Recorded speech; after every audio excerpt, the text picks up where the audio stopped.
Good evening, my people. Good evening, good evening, good evening, good evening. I hope you and your families are doing good. To those who are watching me live and those who will be watching later, I just want to thank you for tuning in. Welcome to the AEA Films YouTube channel, where our focus, as you know, is telling African stories to the mainstream. So if you haven't already, please make sure you subscribe to the channel. We have a playlist of documentaries shot across Africa from Voodoo in Togo, the Dahomey Kingdom, Mali, and most recently our four-part documentary series, Kemet, A Journey Through the Black Land, where I explore the Egyptian leg of the Nile River as I travel from Cairo down to Abu Simbel and back up north to Alexandria, discussing the African origin of Egyptian culture. So as we say where I come from, no. We just completed a three-part series a couple weeks ago, if you remember, discussing the history of Nigeria up until the Civil War in 1967. So please check that out. My people, thank you so much for tuning in. Let's see who's here. Welcome, welcome, welcome. Just give me ones if you can hear me after that mishap the other day. Give me ones if you can hear me, and then we'll get started. Again, I want to apologize to you guys. This was supposed to be done, I think, so it was initially supposed to be done on Monday, and then something happened, and then I had to push it back. And it was supposed to be done yesterday. Something else happened, and so here we are today. So thank you those who are in. Let's get started. It's going to be quite a long one. Thank you very much, IVLN. Appreciate that. Thank you so much. All right, let's get started so that we don't waste too much time. There's a lot to get through today. As you know, the topic is the failure of Pan-Africanism. Okay, this is one of those topics which, you might think, okay, well, this is some theoretical stuff. Is it even important to have a bad spot on my cheek, by the way? Is it even relevant to us today? Is Pan-African, when we talk about Pan-African, what are we talking about? So I want to try and use today to explain what it is, explain its origin, but then also try and explain how it affects us today. And we don't even know that it affects us. So let's get started. So I've got a few slides to get through today. I want to try and keep it as smooth as possible. So it's like I said, this topic is, I think it isn't clearly defined. I think that's where the problem is. The subject of Pan-Africanism is not very clearly defined. And so that's where we get some issues. If you remember, a lot of us, if you remember, I did a version of this talk as part of a seminar early in the year. I did it on Abibitumi.com. Actually, I think I did it in June, June or July, I can't remember now. So if you're curious to know more about some of what I'll be talking about, you can study the work of this man who you could see on the screen, Chinweizu. Professor Chinweizu. He doesn't really like the word professor. He's of Igbo extraction, based in Ghana. And he wrote a book called The West and the Rest of Us. Okay, so it's a very important book if you want to understand what I'm talking about. You see, because a lot of us claim to be Pan-Africans, right? But what does it really mean? What does it really, really mean? I also strongly recommend that you download and create an account on abibitumi.com. So that's the logo that you see over there. Abibitumi is an African-centered social media platform with its own streaming and social media company, and it's run by a friend of mine by the name of Dr. Obadile Kambon, who will be on the show tomorrow, by the way. He will be on tomorrow doing a live. We'll be interviewing him, and then we'll be talking about his own version of the Back to Africa movement. So that'll be on Friday. That's tomorrow. And, look, let's be honest with ourselves. It's okay us being here on YouTube. Okay, it's okay us being on Instagram, being on all the social media platforms that exist. It's okay being on TikTok, all these things, but we need to invest the time to build our own. Okay, we all know how easy it is for these, lack of a better word, these people, these organizations, to decide that you're all of a sudden anti this or anti that. They demonetize you, they cancel your account, at a moment's notice. So let's be about it. Let's not just talk about it. Let's be about it. So everybody, abibitumi.com, abibitumi.com. There's also abibitumitv.com as well. Okay, so make sure if you don't have a profile there, make sure you do now. So what is Pan-Africanism? What is Pan-Africanism? Okay, so it is a general term for, let me move that. Let me move this out the way. So Pan-Africanism is a general term for movements that aim to unite people of African descent and colonialism. Okay? The idea is to eliminate white supremacy from Africa. This is according to the 1919 Pan-African Congress. But let's be clear that Pan-Africanism has various stages. Okay, we can go back to Pan-Africanism offered the Pan-Africanism that was offered by our ancestors in Kemet to unite us Black people against the Amu. We can start there. We can also talk about the later Pan-Africanism, which began when we found different nationalities of African people on boats, on plantations, and fighting against their oppressors to create nations like Haiti, parts of Mexico, other parts of the Americas. But we are talking about the more recent one. For a lack of a better word, let's call it modern day Pan-Africanism. Okay? Modern day Pan-Africanism. So let's move on from that. You see, the paramount task, or if you want to call it the aim of Pan-Africanism, as set by the founding 1900 Pan-African Conference, and we're going to talk about that in a bit, which was held in London in July. The aim was to earn for the Negro race equality with and the respect of the other races of humanity.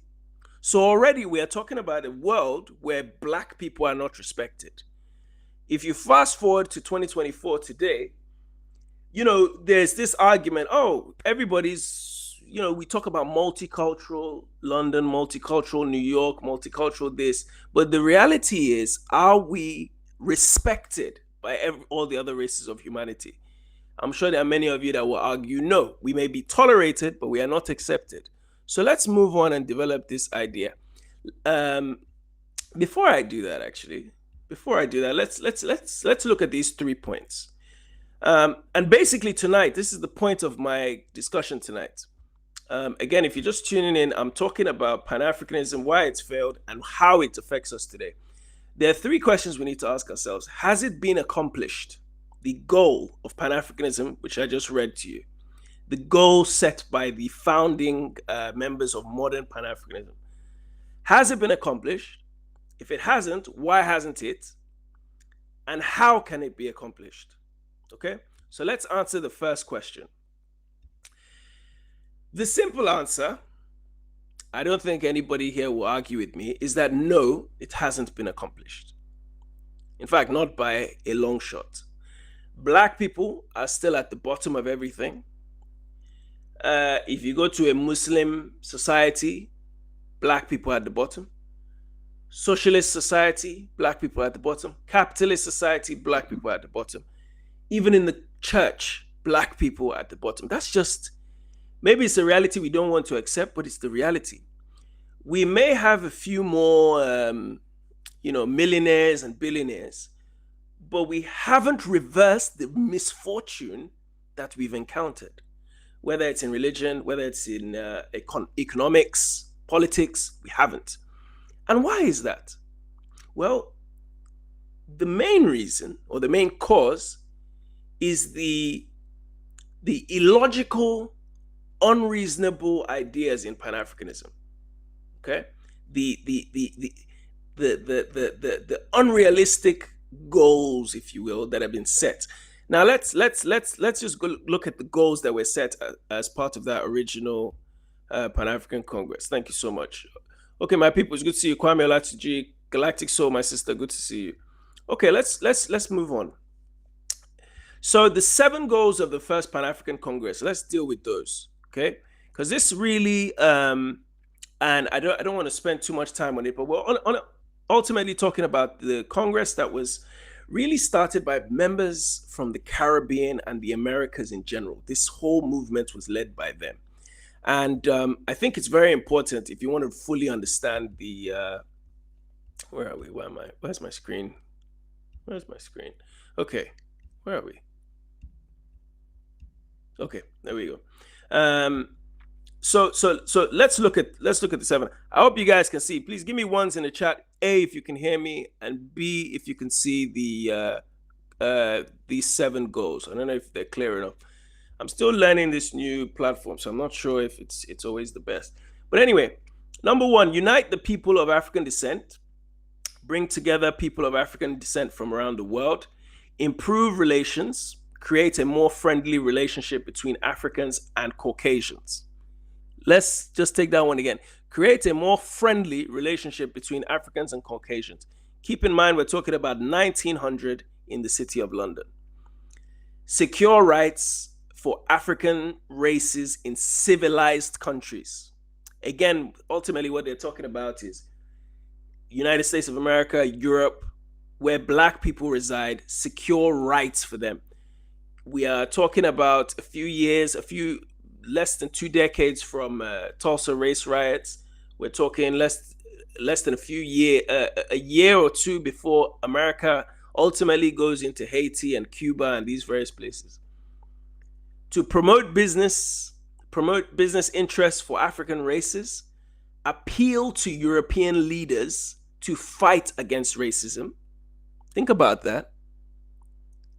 Grant colonies in Africa and the West Indies the right to self-government. It would be at least 60 years after this before we really start to see what we call self-government, okay? Demand rights for African Americans. Demand political and other rights for African Americans. So, you don't have to be to have a crystal ball in the year 1900 to see that these things that they're asking for are very difficult to attain in a society that has benefited of the enslavement and the resources found in Africa and by Africans. We can all see that of all these 7, maybe you give 1 or maybe 1.5, let's say 1.5 have been accomplished. Okay, and I'll let you decide which ones you think I mean. So if we base it on that, 1 out of 5, 1 out of 7, 1.5 out of 7, that's a score of under 25%. That's about 21%, 22%, 21, 22%. Now, I was a teacher for 15 years, so I know that, if you give a child 21%, that's a failing grade. So let's be honest here. We are 124 years after this Congress, and we have failed to achieve 2 of these goals. And really, I'm being generous about the 1.5. There's an argument that we haven't really achieved any of them. There's a very strong argument that we haven't achieved any of them. And let's keep in mind at the time that this conference was taking place, only Haiti, in fact, only Ethiopia and Haiti were independent Black nations. On the whole planet, those are the only 2 places that were independent Black nations. Yes, Liberia was I guess you call it independent, but that was still a puppet nation of the USA. And I did a live about this last year, for those of you who remember. It's almost like 2 years ago. So, maybe I'll link it in the chat as well. You can see what I have to say about what I think about the whole Liberian situation. Or not what I think, but what history says about the Liberian situation. But yes, of course, today, compared to 1900, there are more countries with self-government, if we want to look at that point. But is it real if you don't control your own resources? Do you really have self-government if you don't control your own resources? Is it real if you collect aid from the same people who oppressed you? Now, securing rights Look at that point. Securing rights for African races in civilized countries. Just when was it now? 2020, not long ago. Every black person in America, not every, but in general, black people in America, black people in Europe, were protesting the murder of George Floyd, the unfair murder of George Floyd by the police. And I don't think there's a year that's gone by that there's no major case, that there's no major case of police brutality in America, even at the hands of Africans. But let's focus on civilized countries. In England, just 2 days ago, I live in England at the moment. I'm be moving soon, but I live in England. I don't know when it was, like a week ago, I can't remember. There was a banker, black man, banker, who got pulled over by the police, ended up spending, I think, 7 years in prison because he just got pulled over. He gets pulled over 2-3 times a month. I think they found something. They didn't find anything, but they made up these trumped up charges. In the end, the case got dismissed, but he lost 7 years of his life.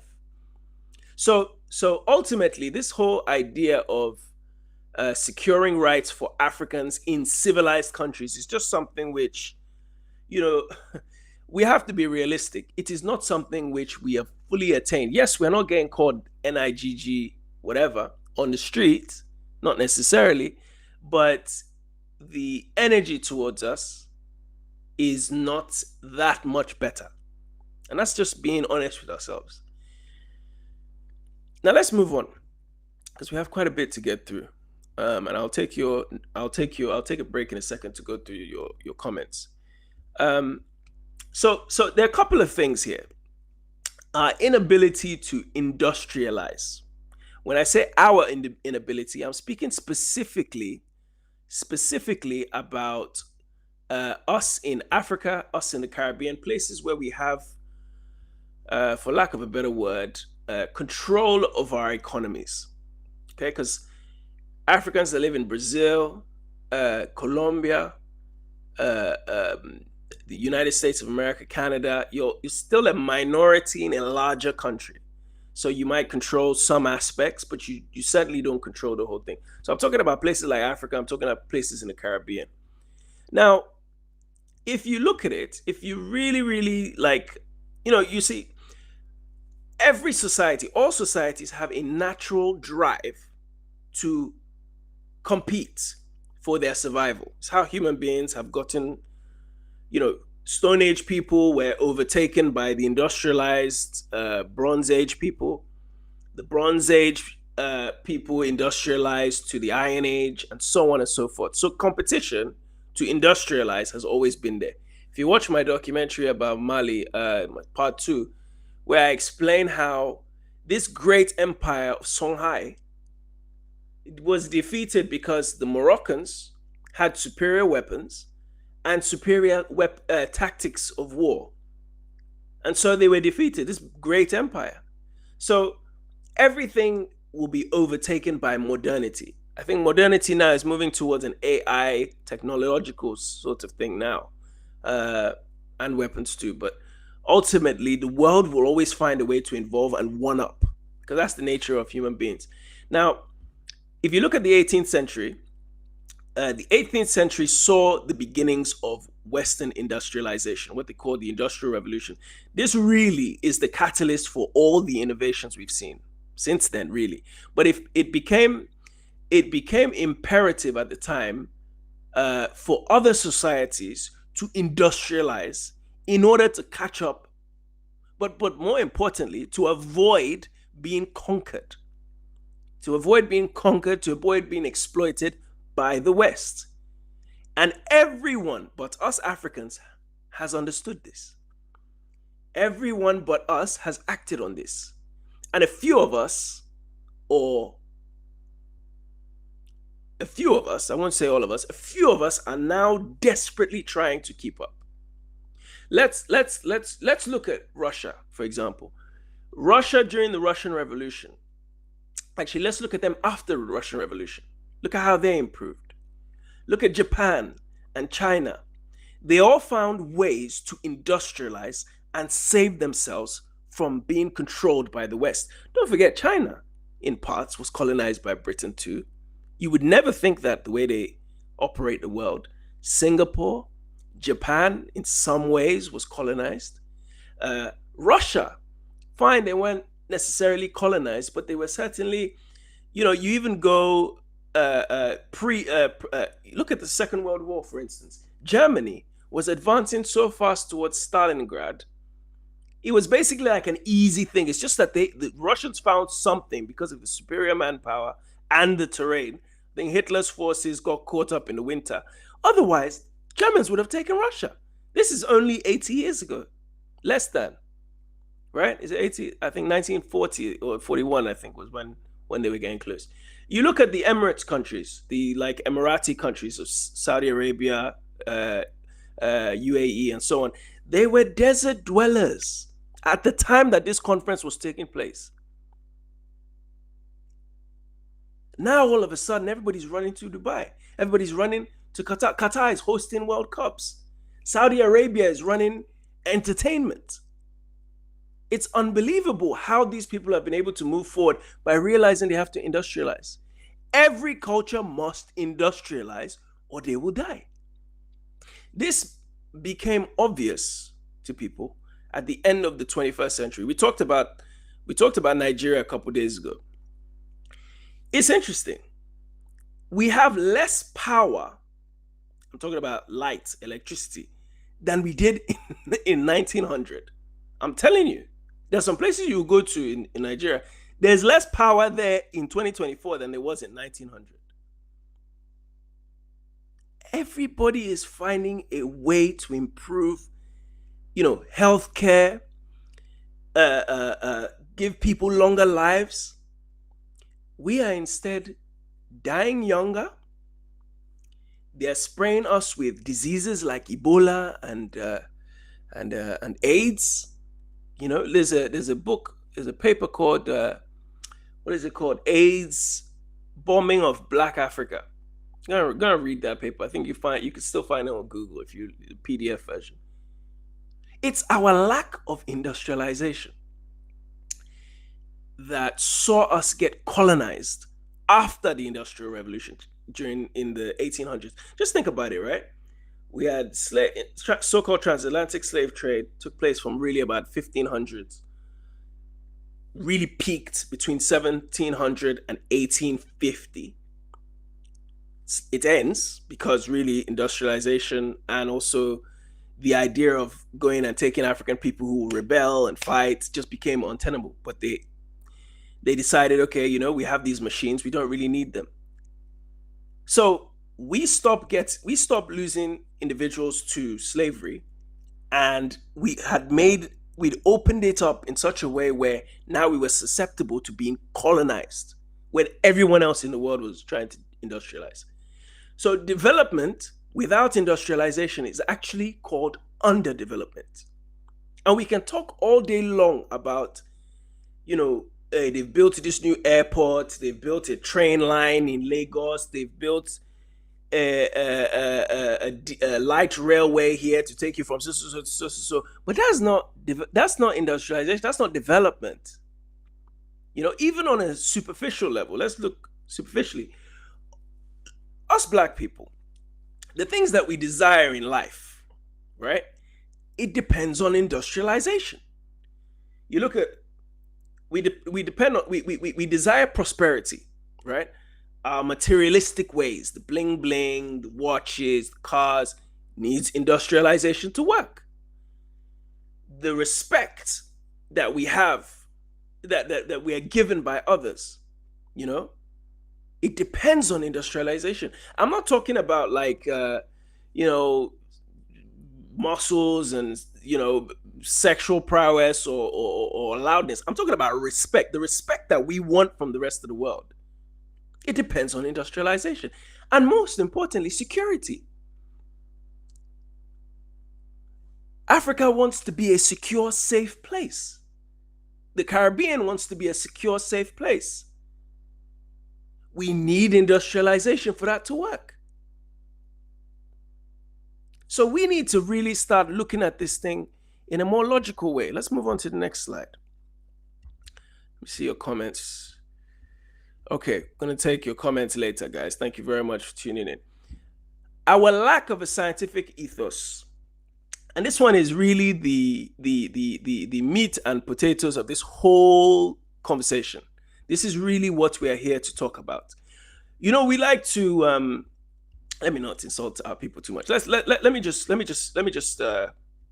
start dealing with this. A lack of a scientific ethos. What do I mean by that? Well, if you look at it this way, excuse me. If you look at it this way, oh, where are we? Sorry.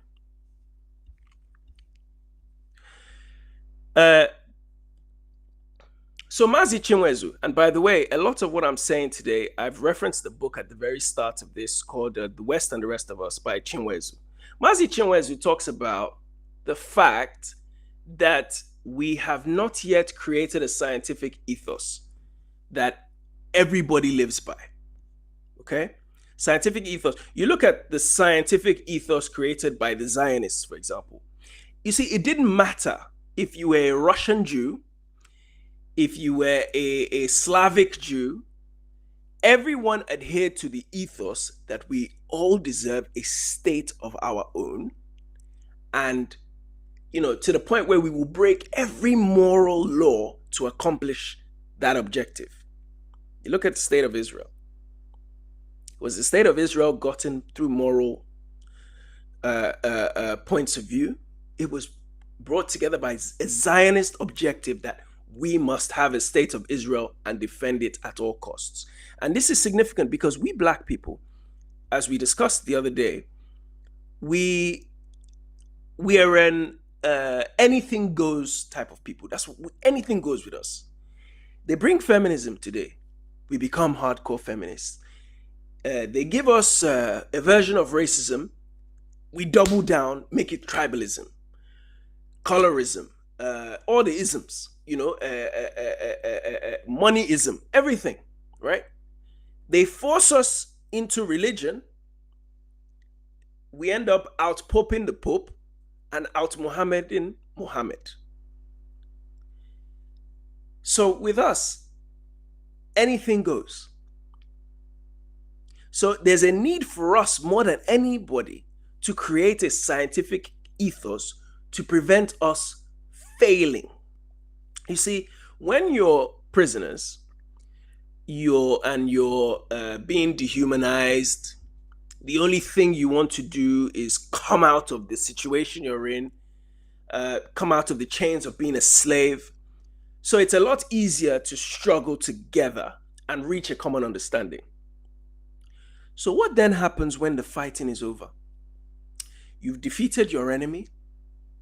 Your enemy is dead. You now find yourself looking at all these people who you were in chains with just yesterday. Isn't that what happened all over the Caribbean? Isn't that exactly what happened all over the Caribbean? Do you think Jean-Jacques Dessalines of Haiti and co were thinking about how to run their society after they defeated their oppressors? Of course they weren't. They were just thinking, this war, let's just make sure we kill all these guys so that they don't come back. You know, I used to do movie reviews. I have another YouTube channel, actually. I haven't touched it for years. But I used to do movie reviews about like movies that are African-centered, Pan-African-centered, if you will. In fact, I'm thinking of bringing it back. You guys let me know what you think. I really want to bring it back on the channel because movies is obviously, I make films for a living. But anyway, there's a movie called Kimada. It stars Marlon Brando. I don't know if you've seen it. The English translation is Burn, which basically explains the point I'm making.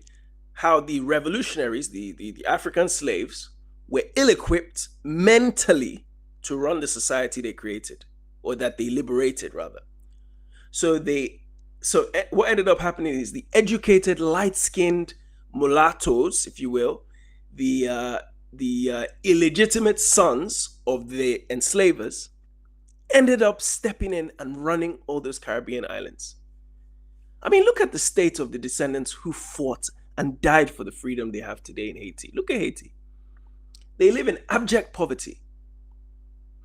And why? Because their leaders, unfortunately, or they themselves, had no scientific ethos. It wasn't It wasn't just about being free. It's not just, yeah, let's kill him, get rid of him. We have to conceptualize what happens next, how we run our societies. The Honorable Marcus Mosiah Garvey said, the race can only be saved through a solid industrial foundation. This is what he said. Okay, I didn't put the slide, excuse me. He said the race can only be saved through a solid industrial foundation.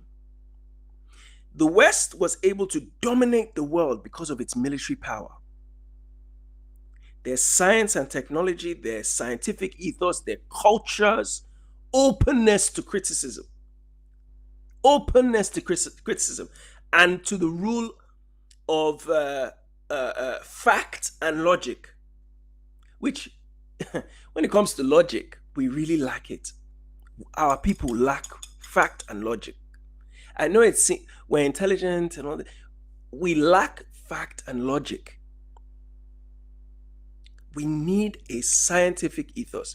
You see, industrialization is grounded on science, scientific, it's basically, it comes down to this. You either industrialize or you die, right? Which basically is saying that you need to acquire a scientific ethos or you perish. Pan-Africanism can't accomplish its main task unless it's based its ideas and practices around some sort of scientific ethos. And I don't mean to get technical on all of you. Maybe this sounds too like, what did Aka called me an intellectual the other day. I don't mean to be like super technical, but let's look at what the aim and purpose of science is in the first place. The discovery and accumulation of knowledge. That's what science is. Science was founded to assess the truth through accurate observation and logical thinking. And this is why Garvey is important. Garvey said to his followers, he said, to always carry an observant eye and analytical mind. Garvey said this. Let me repeat that. He said to always carry an observant eye and an analytical mind. You see, falsehood is not part of knowledge, right? Falsehood is actually counter to knowledge. Garvey said the value of knowledge is to use it. How many of us really look? We're good. I'm sure everybody in the chat, I'm sure, has a job. There's something that we do. We all have things that we are good at. We have knowledge of, but we're talking about using the knowledge that we acquire. You see, there's two types of education one can get. You either get one through the formal way, which is school, your job, whatever. And then there's the one that you give to yourself, which you acquire throughout your life. That could be life experience. It could be whatever, right? But it could also be additional knowledge about who you are. And let's look at who we as Black people praise today. The people that we, if you put on your YouTube, you put on your Spotify, those are the first people we listen to. Are those people carriers of a scientific ethos, of logic, or are they carrying falsehoods? Who do we follow? We follow rappers, we follow singers, we follow, actors, influencers, celebrities in general. That's who we follow. Look at how we take the word of a celebrity to represent our societies, our mainstream. I saw, what was going on? Was it during the George Floyd thing? They brought Cardi B on to come and discuss the situation. Cardi B, why? Cardi B is because they know Cardi B is who Black people will listen to. In England, I remember in England, Obama became, when he became president, 2008 elections, November. You know who they brought on immediately after to discuss it? They brought a rapper called Dizzy Rascal to come and talk about it on like the main BBC News network. These are the people that are representing our culture. And it's not just that it's not just the ignorant ones. And I'm not calling anybody ignorant, but if the shoe fits, it's not just those ones. The most influential black artists in the world, in history and now, apart from the pop stars, let's move pop stars away, are people like Bob Marley, Fela Kuti. Right? If you're in Nigeria, I think in Fela Kuti, Bob Marley certainly on a world level was one of the most influential people. Now, I'm not criticizing them because they're great men, and they said a lot of positive things, and they in many ways through their music they forced us to think more. Peter Tosh, Culture, Burning Spear, like they forced us to think. But the thing is, for me, this is where I have the problem: is why do we need our musicians to speak for us? Where are the intellectuals today? Where are our spokespeople? Of course, like, again, we talked about people in Nigeria, for example, Nigerian situation. People like Shore, in the States, I guess, people like Dr. Umar, I don't know. But you see, collectively as black people, there's no scientific ethos. So we end up getting lost. One person says this, one person says that, one person says this, one person says that. There's no unified way of thinking, right? Again, I give you you see what's going on with Palestine. It's very rare that you'll find an Israeli or a person of Jewish heritage that will stand up and be like defending Palestine. They know what is going on might be wrong, but they still focus on the message. Our people use falsehood as if it's going out of style. We're always speculating. We don't use common sense in thinking and reasoning in the things that we're doing. We're one of the only people who still think that believing in an imaginary dead white man on a cross makes sense. We are black people walking around the earth like this, still thinking an imaginary dead white man on a cross makes sense. When the supposed book that it's based on is actually plagiarized from African texts. And the rest of it is made up. You don't need to take my word for it. Watch my documentary, part 1 of my Egypt documentary. Again, this is not my theory. This has been proven beyond a reasonable doubt, but we won't accept it. We're always speculating, always thinking about this, always thinking about that. This is the reality of where we are. And if we don't start dealing with these things, asking ourselves questions, and then questioning the things that we are doing, we won't go very far. And I just want to point out, so here we have on the screen, you have W.E.B, Du Bois, H. Sylvester Williams, and is that Padmore, I think? So these people are very important when we talk about this. Oh my God, I think I have a slide missing, guys. That's so unfortunate. There's a slide that was going to be. Anyway, let me take your comments real quick before I continue. All right, let's move on. Let's do this quickly. So Galactic Soul, good to see you. Kwame Nkrumah, good to see you, my brother. Even in Africa, we are at the bottom. LOL. Absolutely. Even in Africa. Absolutely. I can hear you and see you. Thank you. Chukwu Igwe. Greetings, my brother. Pan-Africanism is incompatible with the tribal mindset. Pan-Africanism requires all of us to see ourselves solely as black and eliminate our different tribal identities. First of all, let's be careful with the word tribal. I understand what you mean, but you see, again, if I give you the same analogy that we discussed a few minutes ago about the slave coming out of oppression, coming out of bondage, he doesn't care who is next to him. He just says, let's get out of it. And I always use the example of the Saudis, the Qataris, the people in the Persian Gulf. They don't like each other, by the way. They don't like each other. But the minute it comes to Palestine being bullied, for the most part, I'm not saying all of them, because Saudi doesn't really get too involved, but for the most part, they all come together. Why? Because they have the same scientific ethos in the sense that Islam unifies us. We are the curators of Islam. Islam is here, right? A Muslim from all around the world will go to Mecca once a year, maybe, or twice a year sometimes, and do Jummah. They will go and pray. They will go and take Shahada, whatever the case may be, but they focus on a scientific ethos. They may have their differences.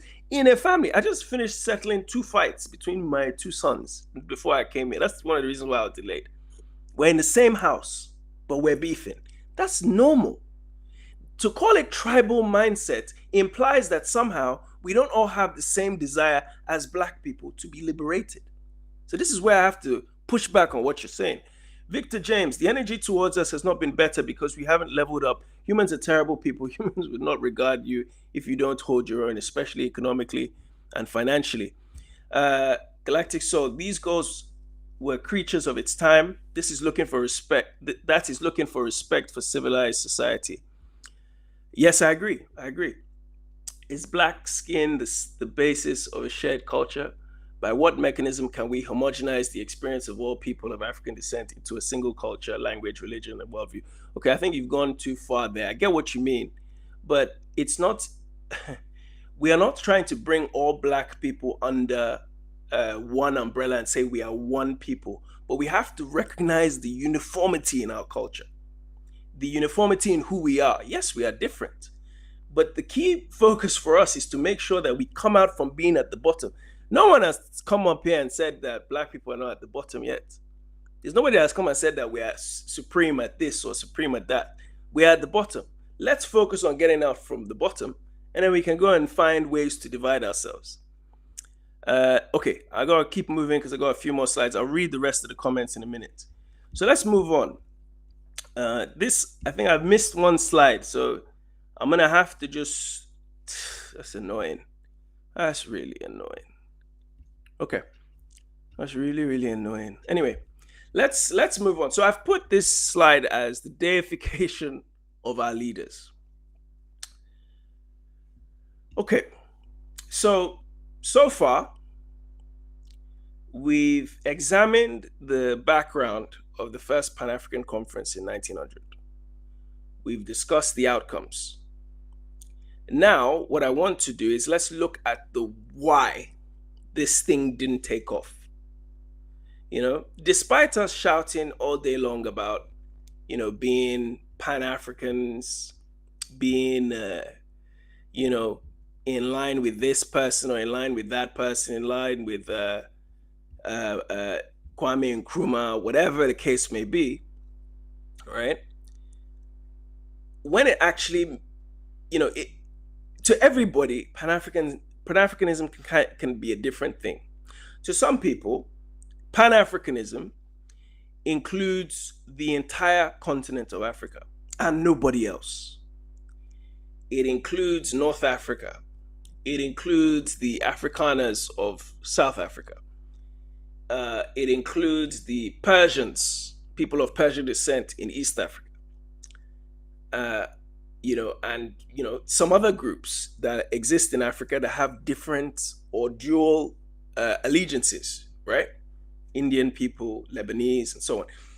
Everyone on the African continent. To some people, that's Pan-Africanism. To some people, it includes just Black people, you know? And I talk about this a lot. You look at the African Union, for example, who has consistently pushed back on Haiti being an honorary member of the African Union. Not honorary, but being a full member.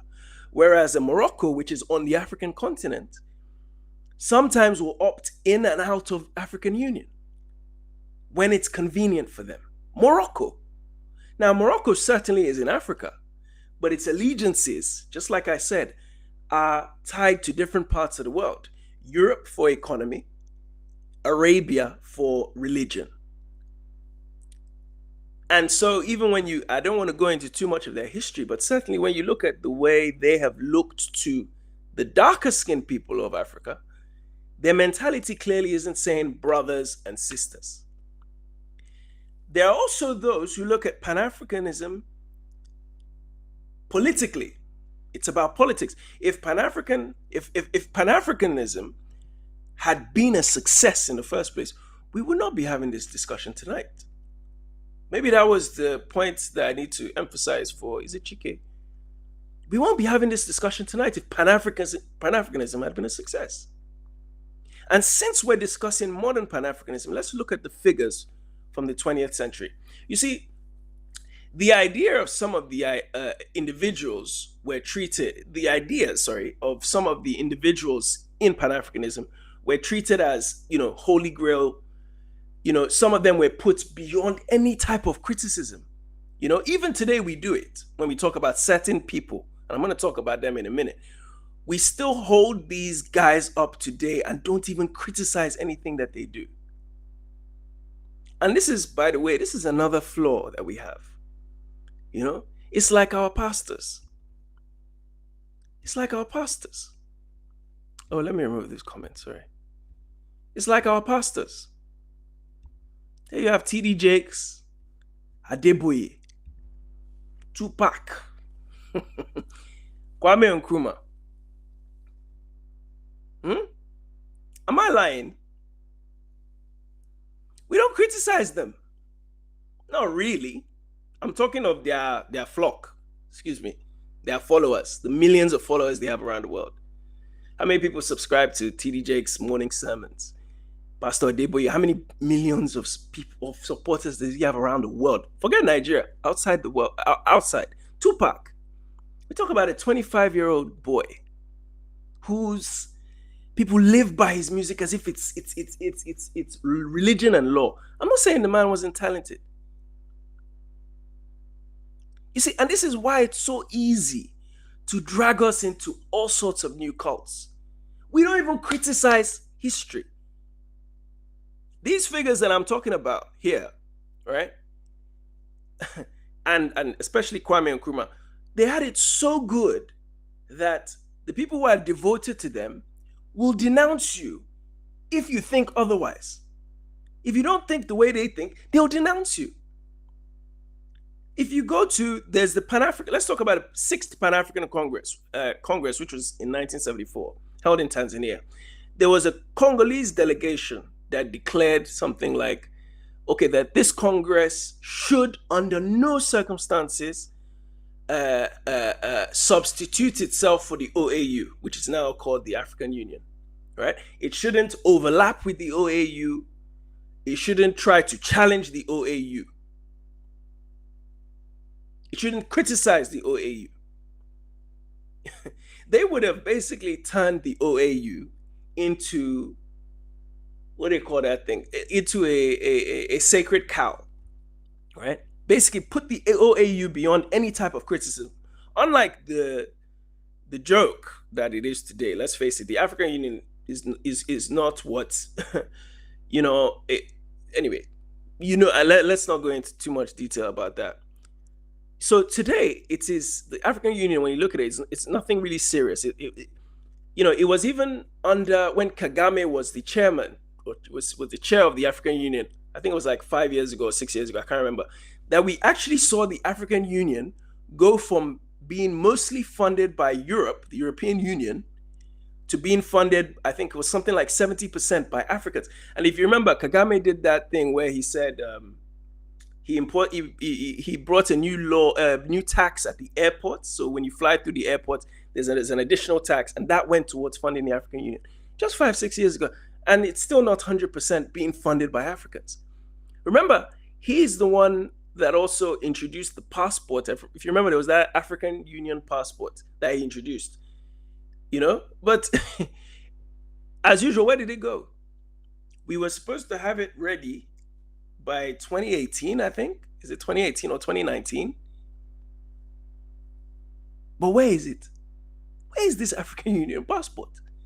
So anyway, the Congolese delegation, they badly wanted for the Congress to be separate, the Pan-African Congress to be separate from the African Union, right? Called the OAU at the time. And these were revolutionary Pan-Africanists at the time. People who were, followers of Nkrumah, people who pretended to be, scientific socialists. You see, look, a lot of our revolutionaries, okay, let's deal with it. I didn't want to talk about it just yet. I was going to talk about it later, but a lot of our revolutionaries make Nkrumah seem so sacred. And I'm going to talk about him later, okay? But I just want to Gamal Abdel Nasser, president of Egypt, he said to Nkrumah, I said, Nkrumah, all this stuff you're doing, you don't have a wife. Let me find a wife for you. He said, okay, no problem. Where's your? He said, let me find a nice girl from Egypt. Sent her a wife. Sent her a wife. This is Pan-Africanism. Nkrumah married an Egyptian woman in the name of Pan-Africanism because his brother Nasser in Egypt found him one. And we're all Pan-Africans, right? But let's look at Egypt at the time. Egypt is the Arab Republic of Egypt. Arab Republic of Egypt, not African Republic of Egypt, Arab. Nasser went to war 3 or 4 times, if I remember correctly, with Israel because of his Arab brotherhood in Palestine. He went to war for his Arab brothers, not his African brothers.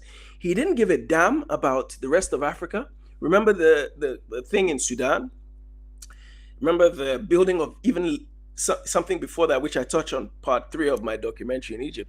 He built the Aswan Dam, if you remember, the high dam and the low dam. And that created, first of all, they had to relocate all those African ornaments, monuments from Upper Egypt, from Abu Simbel and Aswan. They had to move them away from their original location that they'd been in for thousands of years. He didn't care about African culture. Even as he was building that same dam, remember he had beef with Sudan, he had beef with Ethiopia because he was like, they're using the Nile River, which flows through these countries, and creating this dam, which will create some form of inundation, maybe some sort of problem with the people in the south, Ethiopia and Sudan. And just speaking of Nkrumah, Nkrumah, many people just say Nkrumah is, he's the father of Pan-Africanism. And I'm not denying that the man made some good inroads. But man, in the global context of being an African, right? Pan-African, if you will, described by the statement we read at the beginning of the original Congress of 1900, we have to get to a point where we can criticize the man. We have to.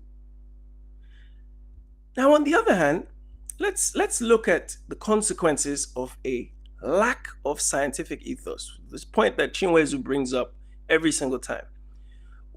When facts aren't checked, let me remove this thing. When facts aren't checked, right? Oh, was I still on the thing? When facts aren't checked,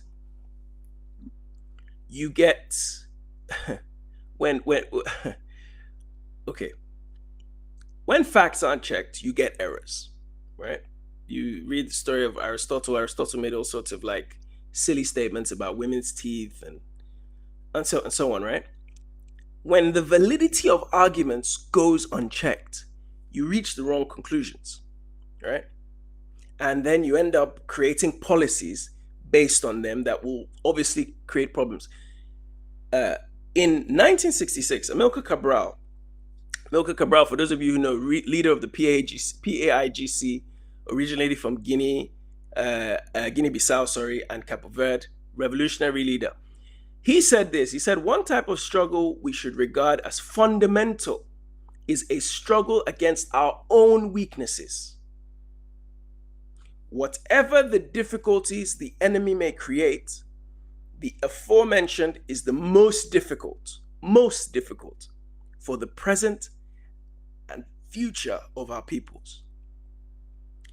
The ideological deficiency constitutes one of the greatest weaknesses of our struggle against imperialism. So Amilcar Cabral is mentioning our lack of ideology as a weakness.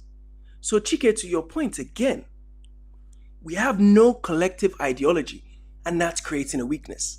In every society around the world, every race around the world, they have an ideology. You see, Germany can beef England. England can beef Italy. Italy can beef Spain. But when it comes down to sitting on a table, whiteness is all that matters. And so they can sit down at the Berlin Conference, and even though they hate each other, they can say, okay, you know what, I'll give this part of black land to you, this part of black land to you. they can come together with some sort of ideology. So again, scientific ethos. Let's move on. Oops, where are my slides? Excuse me. Okay, I will take your comments at the end. Please make sure you hit the like button if you haven't already, please. Thank you. So where are we? Got it about this thing. Right, the problem with Pan-Africanism today, and really I don't want to dwell on this too much because I really want to get to you guys' points, but the problem with Pan-Africanism today. So today, the average quote-unquote Pan-Africanist tends to avoid any kind of debate, okay? They hate to be criticized, right? But all we do, you go online, go on YouTube, people that claim Pan-Africanism, all they do is criticize other people. Criticize other people. You might say I'm doing that now. I'm not criticizing anybody. I'm actually saying we need to criticize history, not focus on any one person. And I don't think anybody really disagrees with some of the things that I've already said. I think maybe it's just coming across a certain way. The average Pan-Africanist, excuse me, takes it as a personal insult if you criticize them. If you criticize them, even if you criticize their heroes, they tend to regard it as an act of treason. It's sacrilegious. An example, there was a story, also Chinweizu talks about this story in his book. One of the Nkrumahist obsessives, a professor, went to a lecture one time and he said, I think somebody said something critical about Nkrumah. He said, are you saying Nkrumah was wrong? And then the guest speaker was like, isn't that possible? That Nkrumah could be wrong? Was he God? And of course, it descended into something else. I'm sure you people have seen many things like that before. And, basically the professor his presumption of Nkrumah not being wrong is unscientific. There's nobody that isn't wrong about you're always going to be wrong about something. You can't be 100% right about anything, no matter how careful you are. You look at Julius Nyerere, okay, and this is I don't know if you guys can see it, but there's a quote there from Julius Nyerere. I don't know why I wrote it twice. I apologize. Like I said, I was separating a tribal fight in my house for my sons. But anyway, Julius Nyerere, look at the situation, what he said, sorry. He said, it is necessary for those who call themselves scientific socialists to be scientific is what it's supposed to be. If scientific socialism means anything, it can only mean that the objectives are socialist and we apply scientific methods of study in working out the appropriate policies. Now, if this phrase does not mean that it's simply a trap to create another form of oppression, then I don't know what it says. For a scientist, their job is to discover the truth, right? Whether you're an archaeologist, whether you're a doctor, it's to discover the truth. He's not claiming to know it all, but his job is to seek the truth, which is what I'm saying we need to be thinking about. Let's find the truth. It's not to say I know everything. Let's find the truth. And that's why I do these lives. A lot of the times, this is just an interest of mine. I'm trying to find out. And this is why I'm always encouraging you people to jump on too. Everybody should share. The other week, we had 2 people on. The idea is we have to share and talk about these ideas.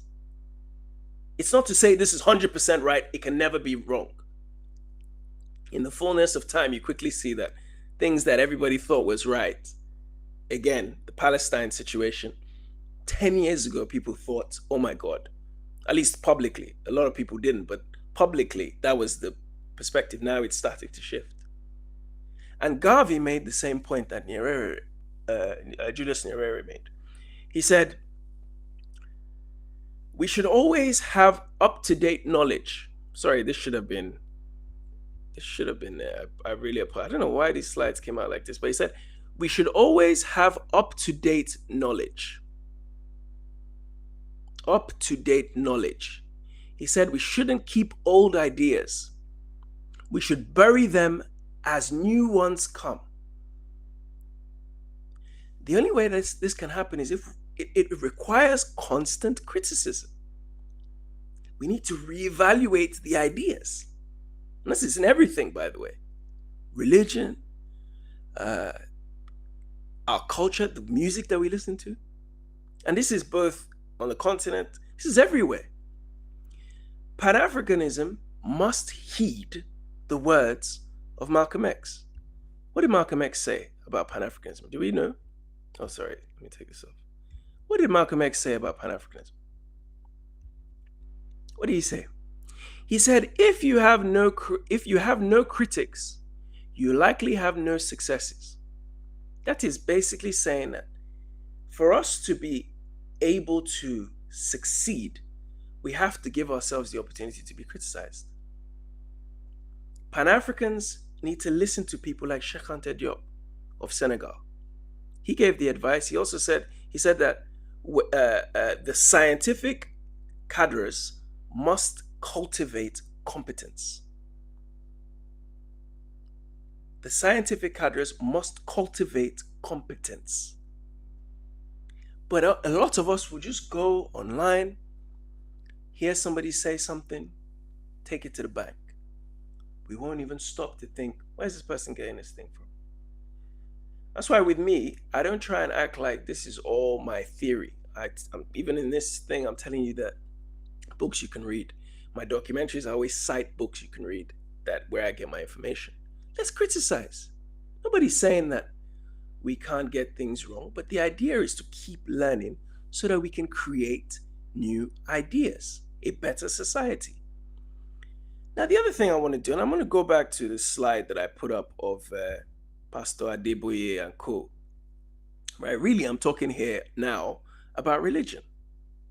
And I'm sorry if I'm going there. We have an authoritarianism thing, okay? And authoritarianism, especially in religion, it makes us hostile, right? It makes us aggressive, right? To, criticism. Whether the criticism is right or wrong, it makes us hostile, right? Science, this doesn't happen. Science, you bring somebody an opposing view, they assess it, make a decision. And that's the main difference between us. That's the main difference between our religious culture and our scientific culture. Pastor Chicken Wing, Pastor this one is above criticism. You can't criticize him. It's why the Pentecostal movement among Black people is so easy to get into and thrive. It's so easy. There's money, there's power, there's they're basically like dictatorships. A pastor will make you read their book. They will write their own. I mean, pastors in Nigeria, especially, people know this. They will write books. They publish them every year. Make everybody go and buy the book. They won't even let you read the stories in the main Bible. They'll make you think about their own theories. Look at the story of Jim Jones. I'm not talking about the rapper, by the way. Look at Jim Jones. What he was able to do with people's minds. Look at TB Joshua. They just released a documentary about TB Joshua a few months ago. This man was able to, and I had an auntie I had a cousin who, anyway, I won't bring him up, but my auntie went out of her way to take him to see TB Joshua as if this man was going to cure my cousin. If we had a scientific ethos, we wouldn't have been able to see past. If we had a scientific ethos, we would be able to see past some of this BS that we see today. And today, for example, we have Odumeji. How many of you do know Odumeji? Odumeji online is an Igbo pastor. You see a lot of his fun. He's very, very funny. He's hilarious, actually. But people are running from all over just for this man to pray for them or to see them or whatever. And I don't mean to be disrespectful, but anybody with two eyes can see that this man is not fit enough, intelligent enough, articulate enough to be directing people's lives. But again, because we have no scientific basis in the way we think about spirituality, we just go with anything. Anything. Oh, Odumeje is the new lake. Let's go to Odumeje's church. Oh, people there are going, and I heard that the church just moved to a big venue. Let's go there. Oh, I heard that he was giving out 1,000 naira to his people. Let's. This is the kind of thing we go for. And any spiritual system, and this is not just Christianity. This is our African traditional spirit, Ifa, Vodun, whatever. They have to be exposed to the same level of criticism, the same criteria. We have to ask if it makes sense, if it corresponds to our reality today. You look at the Church of England. Church of England went from having only male priests, now they have women priests and gay priests. They're obviously getting some criticism, but because they decided to go with the modern flow of inclusivity, they still have the same, still have some reach. Okay? I'm not encouraging this, by the way. I'm not saying we should all go and do the same thing. I'm just saying how these people look at things, because it's all ultimately a way to control the mind and guide their people. So let's mold it to where the people are shifting to. It's what the Roman, if you look at ancient Rome, the whole idea of the whole concept of ancient Rome is to see how you can control the minds of the people, whether it's through religion, whether it's through the Colosseum. Give the people what they want. Give the Romans what they want. You know, whether you are a pope or a babalawo, every priest's words should be investigated. And that's all I'm really saying. Every priest's word should be investigated. Instead, what we end up seeing is that, you know, our religified people today will only criticize the babalawo. Babalawo is wrong. Everything babalawo is. Do you see that very dark man thing the other day? He showed up in it was the House of Assembly with a babalawo. You know, they already thought this man is crazy. But when it comes to what the priest or pastor or the pope is saying, we take it hook, line, and sinker. We fall for it hook, line, and sinker. We don't even criticize it. You know, people are not exempt from being proven to be false. It's not that this person is beyond criticism. There's a story I want to tell you, I won't tell you actually. But anyway, I won't tell you. I'll leave that story. You know, and anyone can call something spiritual, but how do you determine if it's real or it's fake? The only way you do it is by submitting to the tests of reality. Okay. I'm waffling a little bit. Let me move on. I want to get to the end of what I'm talking about. So bear with me. Please make sure you hit the like button, my people, if you're enjoying this. And if you have questions, I will take them all at the end. And if there's time, I'll put the link in the chat for us to discuss face to face if you want. Okay. What I'd like to do now, quickly, very, very quickly, is look at Garvey, Marcus Garvey, the Honorable Marcus Mosiah Garvey. Sebastian Eubank, late Sebastian Eubank, son of the boxer Chris Eubank, brother of Chris Eubank Jr., was a colleague of mine. We were planning a documentary in Sudan, and I would say Marcus Garvey, and he was always, I'm raised in Nigeria, so Marcus Garvey, to him, he's of Jamaican origin, heritage. He said, always have to put the honorable. So that's why I've put it. The Honorable Marcus Mosiah Garvey. Let's just look at him very briefly before we move on. Now, Marcus Mosiah Garvey, he advocated a very key role. He himself was an amateur experimental scientist. He said that the only protection against injustice in man is power, physical and otherwise. He said that we should make sure we have a race of scientists. This is what Marcus Garvey was talking about 100 years ago. And even when we talk science, how many of our scientists are even looking at like traditional medicines? You know, like them, Amilcar Cabral, when they were fighting in the jungles there, they were practicing indigenous medicines. As soon as they got into power, they went back to American pharmaceuticals. How many of us are practicing an African version of democracy, for example, like Garvey did? You know, the UNIA, many people don't know, it was practiced in a very democratic way. The UNIA actually conducted like conventions, their own conventions, month-long conventions. They had this parliamentary legislative type assembly thing.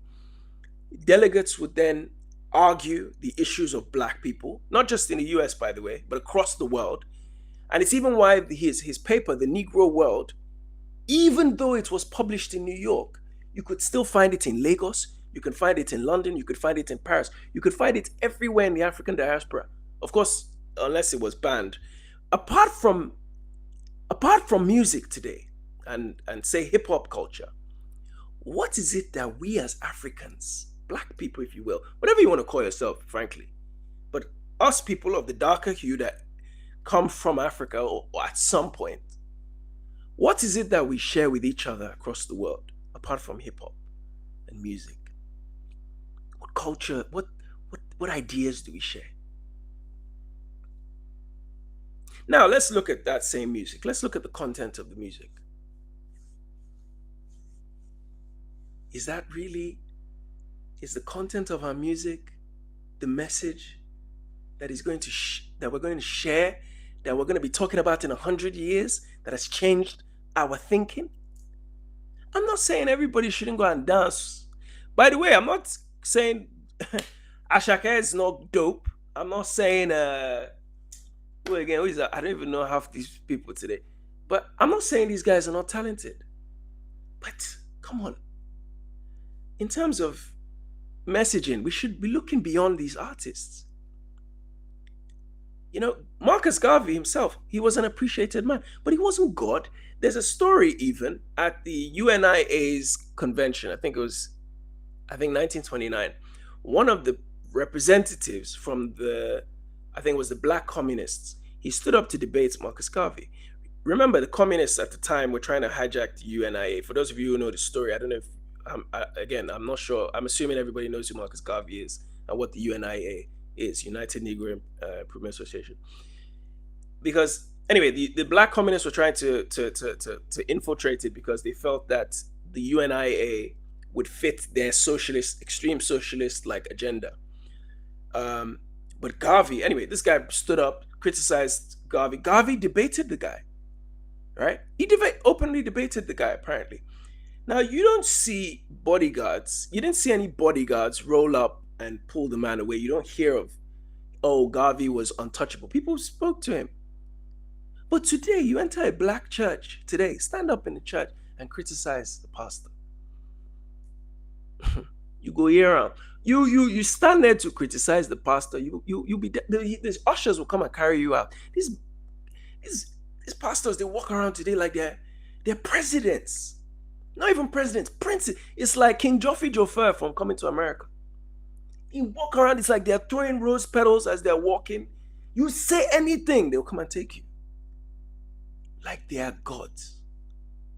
Our heads of state, same thing. You see, and this is where I think we need to think a little bit more critically. I'm coming to the end of my slides. But okay, yeah, sorry, I didn't even show you these slides, my bad. All right, so this is the Negro World paper, which was a newspaper that was circulated across the black world at this time.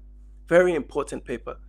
And Garvey certainly influenced people, and I'm going to talk about the people he influenced a little bit later. But let's look at something that's very important, which is people think I'm coming for Nkrumah today, but the failures of Kwame Nkrumah. Kwame Nkrumah, who is our hero. In fact, let me go back a little bit. Let me go back and talk about the weaknesses of the original Pan-Africans. So let me be clear about something. I'm not speaking for all of them. but specifically the ones that we tend to just praise, right? So W.E.B. Du Bois, for example. We have George Padmore, we have C.L.R. James, right? The ones that intellectuals might boast about today and say, oh, these are Pan-Africans. You know, they were weak when it came to having a scientific ethos, okay? But Kwame Nkrumah was the worst of them. Kwame Nkrumah was the worst. It's a shame I don't have this slide. I'm really disappointed in myself. I did this. Anyway, now just speaking on Kwame Nkrumah, remember Nkrumah he himself was a product of Christian missionaries. Those of you who know the story of Nkrumah, Christianity is essentially, is basically, certainly at that time, it still is actually, but it's essentially theological authoritarianism. In other words, it all leads up into a triangle, right? It's a triangle. There's someone at the top, some theologian who has the authority to spread the message downwards to his flock. We see it in the Pentecostal movement a lot, and it's certainly there in the Catholic Church as well. But back to Nkrumah, this is ultimately what shaped the man's education. Remember, he went to Lincoln University. He went to the seminary in Lincoln, in the USA. Look at the time period that he went there. This is a man that he went to Lincoln, finished in Lincoln, then went to college in Pennsylvania and studied theology. So when you look at, and there's a lot written about Nkrumah if you can be bothered to read it. Nkrumah hated to be criticized by anybody. He thought he was an expert on anything. Remember the story? He built this big monument. It was a building, some like architectural masterpiece for the OAU at the time, African Union now. He spent so much money, blew the money building this thing, built the Akosombo Dam, which in theory is a good idea because you want to generate power for Ghana, but didn't really plan it well. And when everything was done, he spoke to the Minister of Finance. He said, so how much do we have left? He said, we're broke. We have no money left. Now, this isn't the only reason that I think he was removed, but it also shows that he wasn't a very good administrator. He didn't delegate well. He thought, God made me the father of African independence.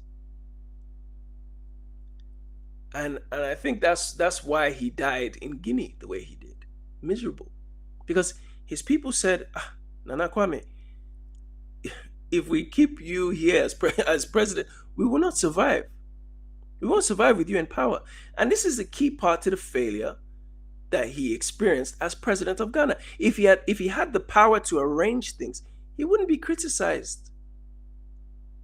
He wouldn't be criticized. I'm sure what I'm saying might be news to some of you. I don't know whether it is. Maybe some of you already know. But I'm sure there are some of you who think I'm talking absolute nonsense. So let's look at the facts, which I have on the screen for you. And then we'll come back to Marcus Garvey. Now, the failures of Kwame Nkrumah. The man set out to industrialize Ghana in 1960-61. He failed. He set out to build socialism in Ghana. He failed. He was fanatical. He campaigned so hard to bring Africa under his Continental Union government. He failed. He failed at creating his African High Command, if you remember. Please, by the way, these ones, they're there on the screen. Go and look them up. Don't take my word for it. He was striving to make Togo the 7th region of Ghana. He failed. This is the man that we're praising. He sponsored and organized regime change in at least 5 West African countries that we know of. We know of Togo. He was kind of involved in Nigeria, by the way. Ivory Coast, Upper Volta, which is now called Burkina Faso, and Niger. And by the way, it's only Burkina Faso that he was successful in. He made 4 attempts to assassinate other West African presidents. 2 on Sylvanus Olympio. He attempted. Sylvanus Olympio was ultimately killed later by Eyadema, who is the father of the current president of Togo, by the way. But he made 2 attempts. He also made an attempt to kill the president of Niger, Diori, Hamani Diori, and he failed. Even trying to be subversive, he failed. And the biggest mistake the man made, the biggest failure, the man made himself life president of Ghana in 1964. He said, I'm going to be life president. Imagine this is a man who, you go around Ghana, everybody say, hey, Nkrumah. Go around the block with, oh, Nkrumah. Oh, Nkrumah did this. No. And that's why 2 years later, he was deposed. He ended up dying in exile as an ex-president. So even to try and be life president, he failed. Seseko did a better job. Mobutu did a better job at being life president. At least, Seseko was there. He took over interim head of state after Lumumba was deposed. Step down, and then with the US came back, and he was there till the mid-90s, until Kabila came. Then Kabila's son took over after him, and they had a 25-year dynasty of the Kabilas. But what I'm saying is, this is a man, right, that every black person, or most black people, when they talk about Ghana, they make it seem as if Nkrumah was a god. When they talk about West Africa, say he was a god. We need to study this man. He did so great. My people, is we that need to really, really do our research. We live in wonderland at times, as if everyone in the past is perfect. I bet you, when all this is said and done, they'll tell your grandchildren that Obama was the hero of black people in 2008, 2009. That Obama came, he was the savior of black people. Look, Nkrumah did some good things, and I'm not going to ignore that, okay? He had some success. In fact, I will talk about his ultimate success now, right? Because if you remember 2 weeks ago when we did the Nigeria piece where we talked about the 100-year history of Nigeria, I criticized Nnamdi Azikiwe a lot, I think. Not because it was unjustified or I was just picking on the man, but you have to look at history from that point of view. And I compared him a lot of the times to Nkrumah in terms of, because Nkrumah was a very good propagandist. Azikiwe spoke well, obviously, but unfortunately, like most of my Ibo brethren,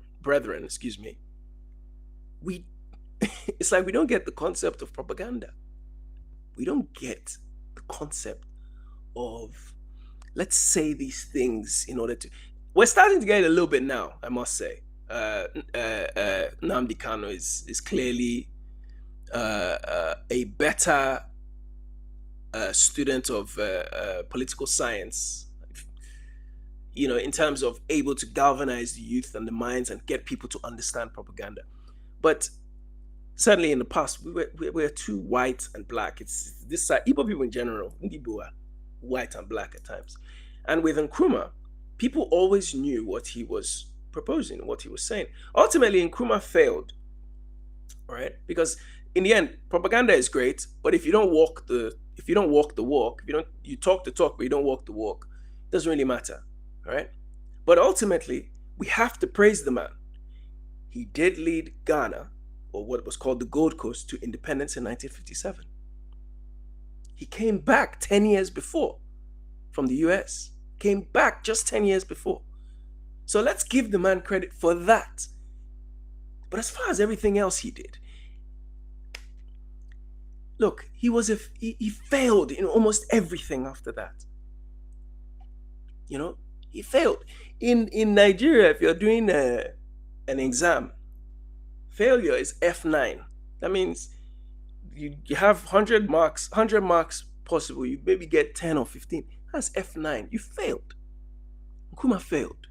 And we have to, it's been nearly 60 years since the man died, nearly. Let's accept that he failed at some things. We praise him for what he did to bring independence to Ghana, but he failed at most of the things that he was supposed to do to make Ghana be a beacon. And today, when we hear Pan-Africanism, you just hear his name, Nkrumah. It's not because somebody wears kente cloth and gives you a rousing speech that that we start talking about this person as some supreme god. And in fact, what I want to do now, let's compare him to Garvey. Garvey, by the way, didn't run a country. Marcus Garvey did not run a country. In fact, Garvey had a much more complex situation because of what he was dealing with in the United States of America. He was dealing with a different animal on a different terrain. Let's look at Garvey's objectives and see whether he was successful. So Garvey's main objective, Marcus Garvey, Honorable Marcus Messiah Garvey, his main objective was getting black people to give up their inferiority complex at a time when you had Jim Crow, you had segregation on another level, systematic oppression of black people, not just in the United States, but on the continent, in the Caribbean. He wanted us to be self-conscious and mindful of the possibilities of what we could be. And he succeeded. He succeeded. And there are examples of so many Garveyites that followed in his footsteps. And look at Malcolm X's father. He was a Garveyite. The man looked the KKK in the eye and said, I'm a man, I'm not going to tolerate this. Ultimately, they killed him, but he looked them in the eye when other people were turning away, where other people were crossing the street. And I'm not saying it's an easy thing to just look someone in the eye when you have a family, but I'm saying he was able to get people to think differently about who they are as men and women. The man mobilized people in their millions. And many of them who left the struggle after he died were products of his thinking. You look at Norman Manley, he became Prime Minister of Jamaica. Obviously, Kwame Nkrumah, to an extent, was a Garveyite. Azikiwe, we've talked about at length, he was also a Garveyite in a sense. Arguably, the Don Dadas of African liberation took something from Garvey. Look at the Black Star Line. Look, the Black Star Line was experimental, right? It was to show black people, what they called Negroes at the time, that you could organize yourselves in such a way, create factories, corporations. It inspired people to go into business for themselves, restaurants and stuff. And in fact, those restaurants, those of you who study Elijah Muhammad, Elijah Poole is his original, previous name. The Nation of Islam modeled its restaurants like things, the way they were structured in line with Marcus Garvey. So Marcus Garvey achieved his basic objective. And let's look at the influence that the man had in the black world, right? In Africa particularly. I want you guys to look at that flag at the bottom there, the UNIA flag, what you call the Pan-African colors. How many people did he influence with that flag? Let me just go to the next slide. I'll come back to this one quickly, but look at this slide. Malawi, Kenya, St. Kitts and Nevis. They saw the flag of Marcus Garvey. They were influenced by it.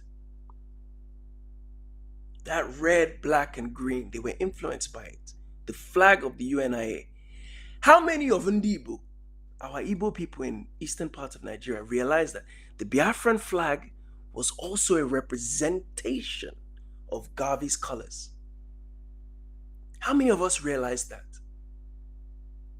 But we're so Christianized now. No, this is just a flag.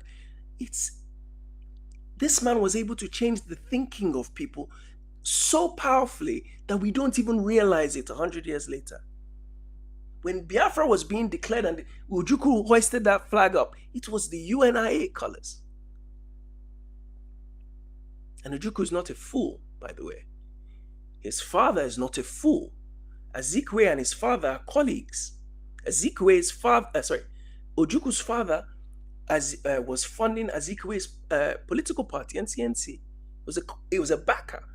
They were both reading the Negro World newspaper that was being printed by Garvey in New York. So don't be fooled. Don't think Ojukwu for a second didn't know who Garvey was. And he didn't, that flag wasn't an accident. Land of the rising sun. So, but where did the red, black, and green come from? You see, Garvey, he was ambushed, right? The prosecutor at his trial said that the tiger was let loose. Even the man's wife, Garvey's wife, said, I think it was years after he died, in the 60s, she said something like, there were 7 stages in his movement, right? But death stopped him when he got to like stage 3. So even with everything Garvey did, he never really got to the promised land. Didn't even get halfway. You had the Great Depression that happened. Don't forget, the Great Depression takes place around the same time that Garvey is going through his trial. He's then imprisoned and then deported. And the man didn't stop. When he got to Kingston, Jamaica, he carried on. He just carried on with the convention and everything.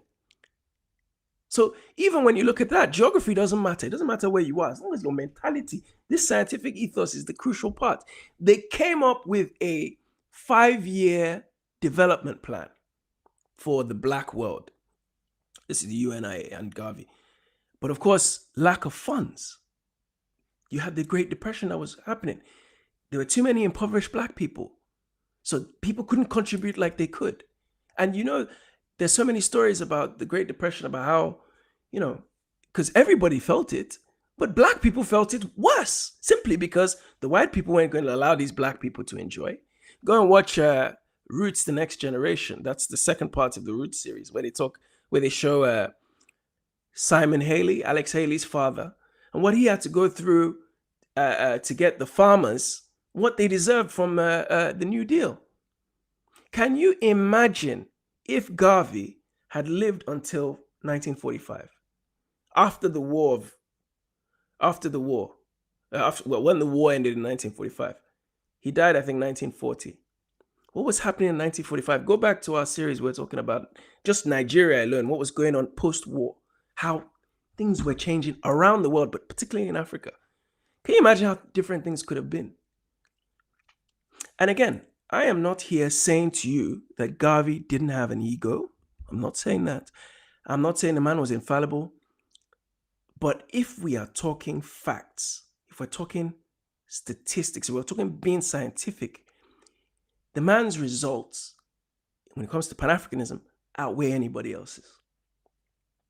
Many of you might dislike what I'm saying. You might dislike my stance on Christianity in Africa, but look, if these pastors were giving jobs, we're building institutions, we're building institutions which were subsidized for their people, their flock, I would have much less problem with what they do. But the reality is, when they force you to give your money, your hard-earned money, for the church development fund or the church this fund, and then they take your talents. Those of you in the choir know what I'm talking about. They'll take your talents, monetize your talent, not give you 1 penny, by the way. Then they go and buy jets. They go and buy Rolls Royce. Daddy Gio will go and celebrate his birthday party and have how many cars being given to him as a gift, and nothing given to the flock. And then they will later tell you something like, oh, God will give you what you deserve in heaven. Or your reward is in heaven. I used to hear that as a kid all the time. Your reward is in heaven. When you are giving them their reward here on earth, that's a big problem. It's a big problem. My people, let's open our eyes. Let's open our eyes. We want to still be critical and say we don't know this, we don't know that. Right? I'm coming to the end, people. So let's all right, I've missed one very important. I don't know what I did here. All right, let me just round up and I'll come back to this last slide. I'm so annoyed. I apologize. This was not what I was intending. All right, let me just get to my last point. I want to talk about what we can do. And first things first is being aware. we need to point it out. We need to study materials of with a scientific ethos about who we are to start with, right? So we need to introduce ourselves and our children to three people. Cheikh Anta Diop of Senegal, multi-genius, responsible for a lot of scientific innovations, but also history. Amilcar Cabral, again, leader of the PAIGC, a great mind who was fighting for the liberation of Guinea-Bissau and Cape Verde from the Portuguese, and was forced to come up with ways to be more African. And of course, we need to introduce ourselves and our children to Marcus Mosiah Garvey. And anyone who's seen any of my feature films, you know, if not just my feature films, but my documentaries too, you will know that I reference Diop and Cabral a lot. My movie Mona is pretty much an homage to Cabral, and Diop is pretty much a reference for every one of my documentaries. So we as Africans need to start developing the ability to take criticism. So let's teach our children to engage in criticism, especially if you live in the West. And we also need to realize that we need to see it less of an attack, but as a criticism. And what happened to debate groups, by the way? I remember doing debate in school. When I was in school, I used to do debate. I don't think schools debate anymore. I don't think anyone does it anymore. I think maybe the private schools will do it, you know, and there's a reason why they do it. But anyway, back to my point. With this ethos, we can prepare the next generation. And please, we must take advantage of the quote unquote enemy's institutions, which are taught in their schools, in their curriculums. But we must also be careful as we're taking advantage of their institutions. Let's be careful not to absorb what they're teaching us as gospel, because that's what a lot of our ancestors did. You look at Dr. Ivan van Sertima, who wrote the book They Came Before Columbus. He always talks about how when he went to the University of London at the School of Oriental and African Sciences, they told him, "Oh, I want to learn the history of my people, African people." He said, "I'm sorry, son. You come from a people who have no history." So we have to be careful not to absorb everything. Let's make use of their institutions. Let's be open to hearing them speak about their history. Let's be open. It's not that you just dismiss what they're saying. You have to listen. You will pull some things out and then be objective about the decision making. And we need also to have our own institutions. And, you know, it's all well and good saying, we need schools, we need this, I'm taking my son in a few days to boarding school in Nigeria. I would love to take him to a Pan-African school, or a school that thinks like that. And maybe the job is for me to create one. I don't know. But with our family, we need to start with our family when we're talking about building institutions. Me, I don't play games with being a father. I don't. For me, it's the single most important role in my life because of what it encompasses. I'm a teacher to my kids. I'm a spiritual advisor. I'm a provider. And also I think I'm I'm also my job is not just for my children. It's also for my brother's kids, my sister's kids. We have to go back to being our brother's keepers. Let's then teach our children to demand proof in everything, not just accept everything. In other words, if you're teaching your children something, explain it to them and why this is it, and show them how they can find. And, inquisitive children, especially, in Africa, children were seen and not heard. You don't criticize. I never forget when I challenged my dad, not challenged, but when I would ask my dad a very leading question, my siblings would look at me like, "Are you mad?" Because my dad will always take it on board, right? So, that's one thing I think generationally we need to change. We need to be able to give our children direction, order, but also show them the way and show them how to get the answer. And before I conclude, I want to just quickly talk about one last thing, which again, if you've been following me for a while, those of you who've been supporters, I'm always preaching about one thing, right?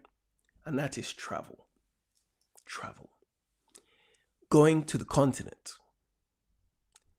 Travel is so important, not just in broadening your horizon, but being on African soil and seeing your people is a start.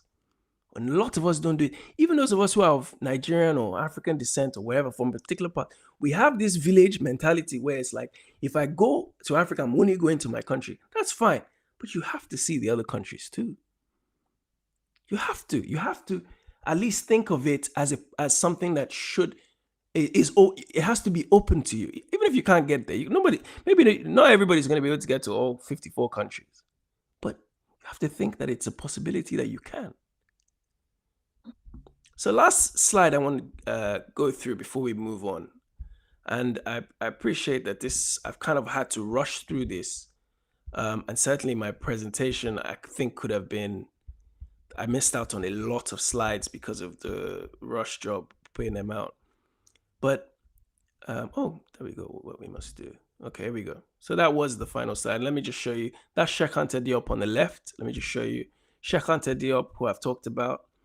Amilcar Cabral in the middle, and the Honorable Marcus Messiah Garvey. So those are three people that we really need to introduce ourselves to and our children to.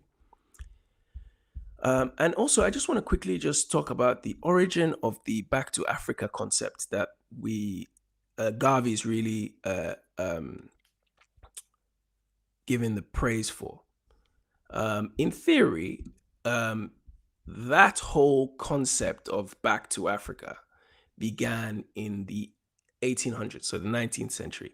And by the way, Garvey never claimed to be the first. I mean, it's illogical to claim to be the first person to say Black people should go back to Africa. Certainly when you compare him to people today, people like to say I'm the first this and first that. I really hate things like that, by the way. But anyway, before Garvey even said that, there was a Ghanaian man, I'm trying to remember his name now, who was trying to do the Back to Africa thing by he was acquiring ships from like the British, from the US, and so on to try and get people back. Garvey's ideas came from people before him, basically. But, he inherited a tradition. Remember, Martin Delany, if you remember who Martin Delany is, you can see him there. He even went to modern day Nigeria. The African Colonization Society, John B. Roswam, again, those of you who saw my Liberia thing that we did on Liberia last year, John B. Roswam successfully went to Liberia. They made a complete mess of it, by the way, but they went there. And just to say, just on that Liberia thing, that live that we did, and I'm going to link it in the chat if anybody's interested. I have never, ever done a video or a live video or discussion or presentation that has resulted in that level of criticism and insults before. And the reason for it, I think, is because, again, what I'm saying is, it's not like you can't verify what I'm saying. It's not an opinion. When you look at the situation with Liberia, the Americanized Africans came to Africa and thought, hey, I'm going to recolonize these Black people.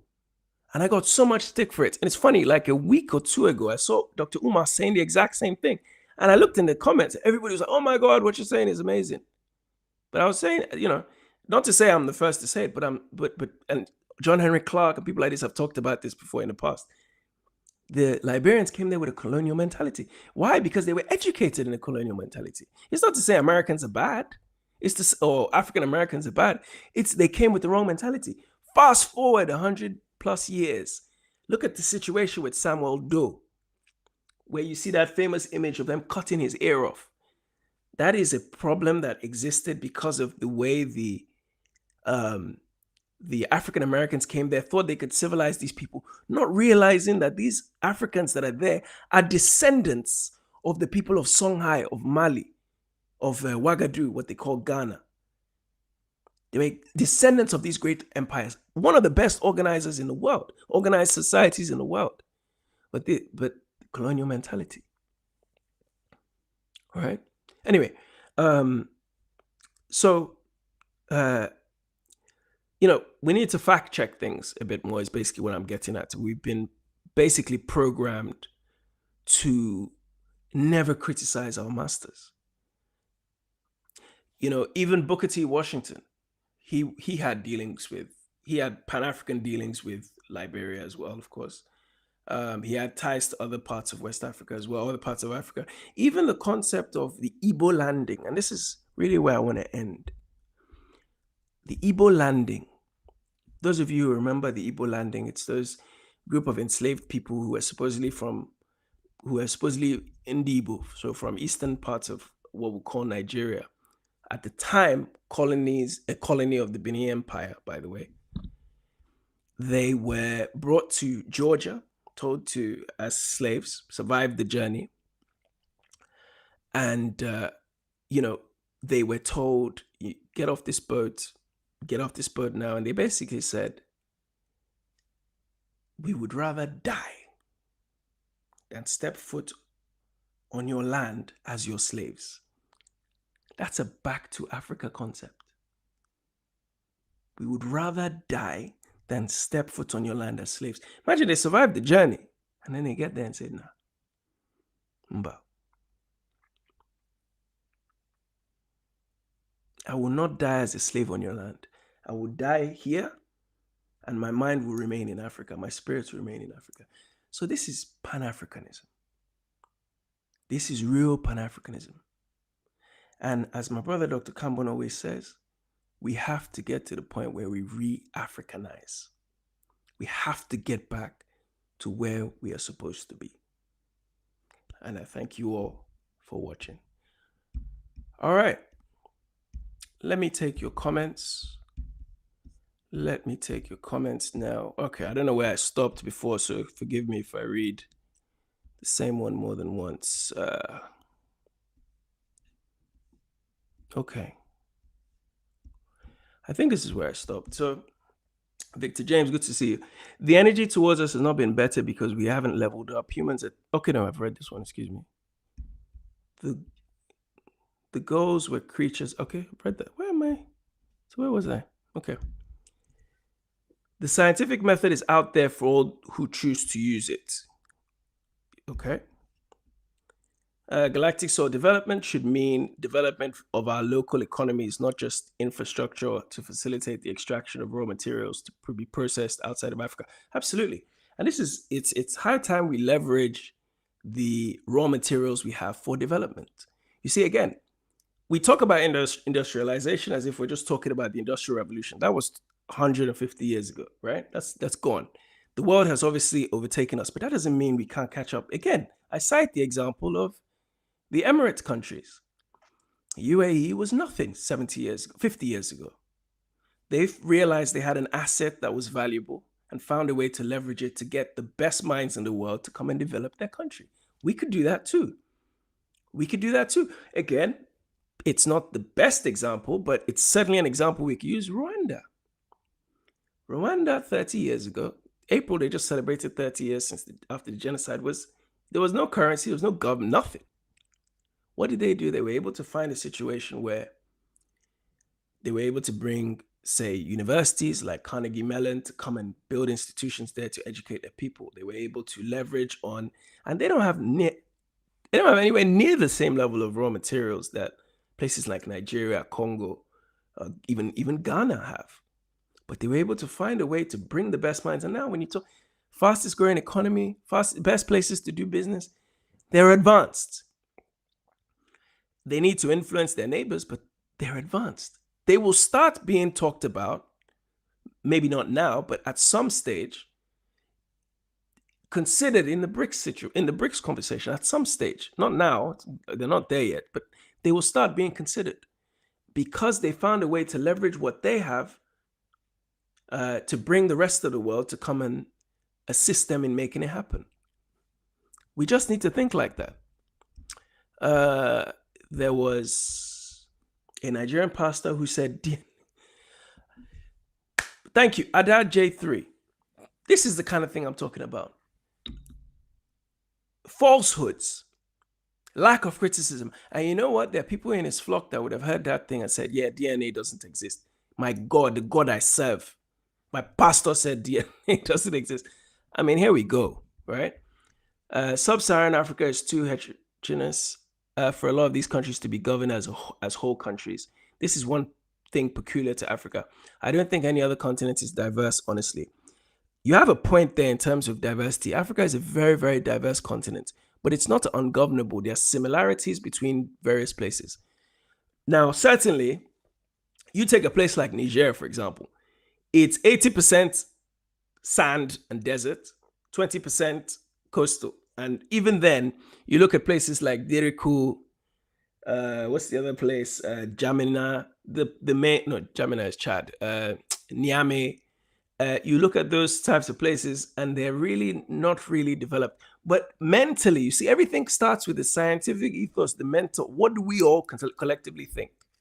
Even if they were to cut that country in half, they could make use of what they have collectively because they have the same way of thinking. But certainly, why are we in 2024 not using the Sahara Desert to power the whole continent of Africa with solar energy? Even if one country does it and sees that it's lucrative, the rest of the countries will follow suit. So even when you look at Europe, right, you got to remember, Europe itself, many of the countries in Europe were not formed necessarily by the people in them. They were kind of put together too, in a way, not the same way as us in Africa. So there's a possibility that we can find common ground to move forward. And again, nobody's saying that places can't split up. Again, last week or whatever it was that we last did a show, we talked about Yugoslavia. Yugoslavia, when I was 12 years old, 13 years old, I just knew Yugoslavia. I remember watching the World Cup in 94, I just knew Yugoslavia. By the time I got to 22, that country had split up into like three, 4 different countries. Since then, it's split up into another like 5, 6 different countries. So, but the progression doesn't stop because they all have the same European mentality, if you will, Balkan mentality, but certainly moving towards the EEC, the Economic Area of Europe. Cheikh, does the belligerent warlike culture of the Weibo and their deadly military intervention stem from the evolutionary pressures of survival in a harsh environment? If you've seen my documentary, Daome and Voodoo, this is exactly what I was talking about. Essentially, they are formed from a lacking mentality. They come out of an ice age where they lack in so much that ultimately they say to themselves, I will rape, kill, steal to make sure I never lack again. That's their mentality. That's why they go to war. That's why they come to Africa. They see us with fruits, mango, coconut, everything. Chilling. Oh, you look different. Come in, come in, come in. And in the words of Archbishop Desmond Tutu, we bent down to pray like this. They had the gun. We had the land. Sorry, they had the Bible. We had the land. By the time we opened our eyes, we looked up. We had the Bible in our hand, but they had the land. So absolutely, yes, the harsh environment created this individual. So even from a psychological perspective, we have to look at it like, they are reacting to something too. The problem is we're not reacting to anything. We're just absorbing. AF, which country are you from? I'm half Nigerian, half Rwandan, by the way. My mother is from Rwanda, my dad's from Nigeria. Ibo and so-called Tutsi. So a musician can't be an intellectual.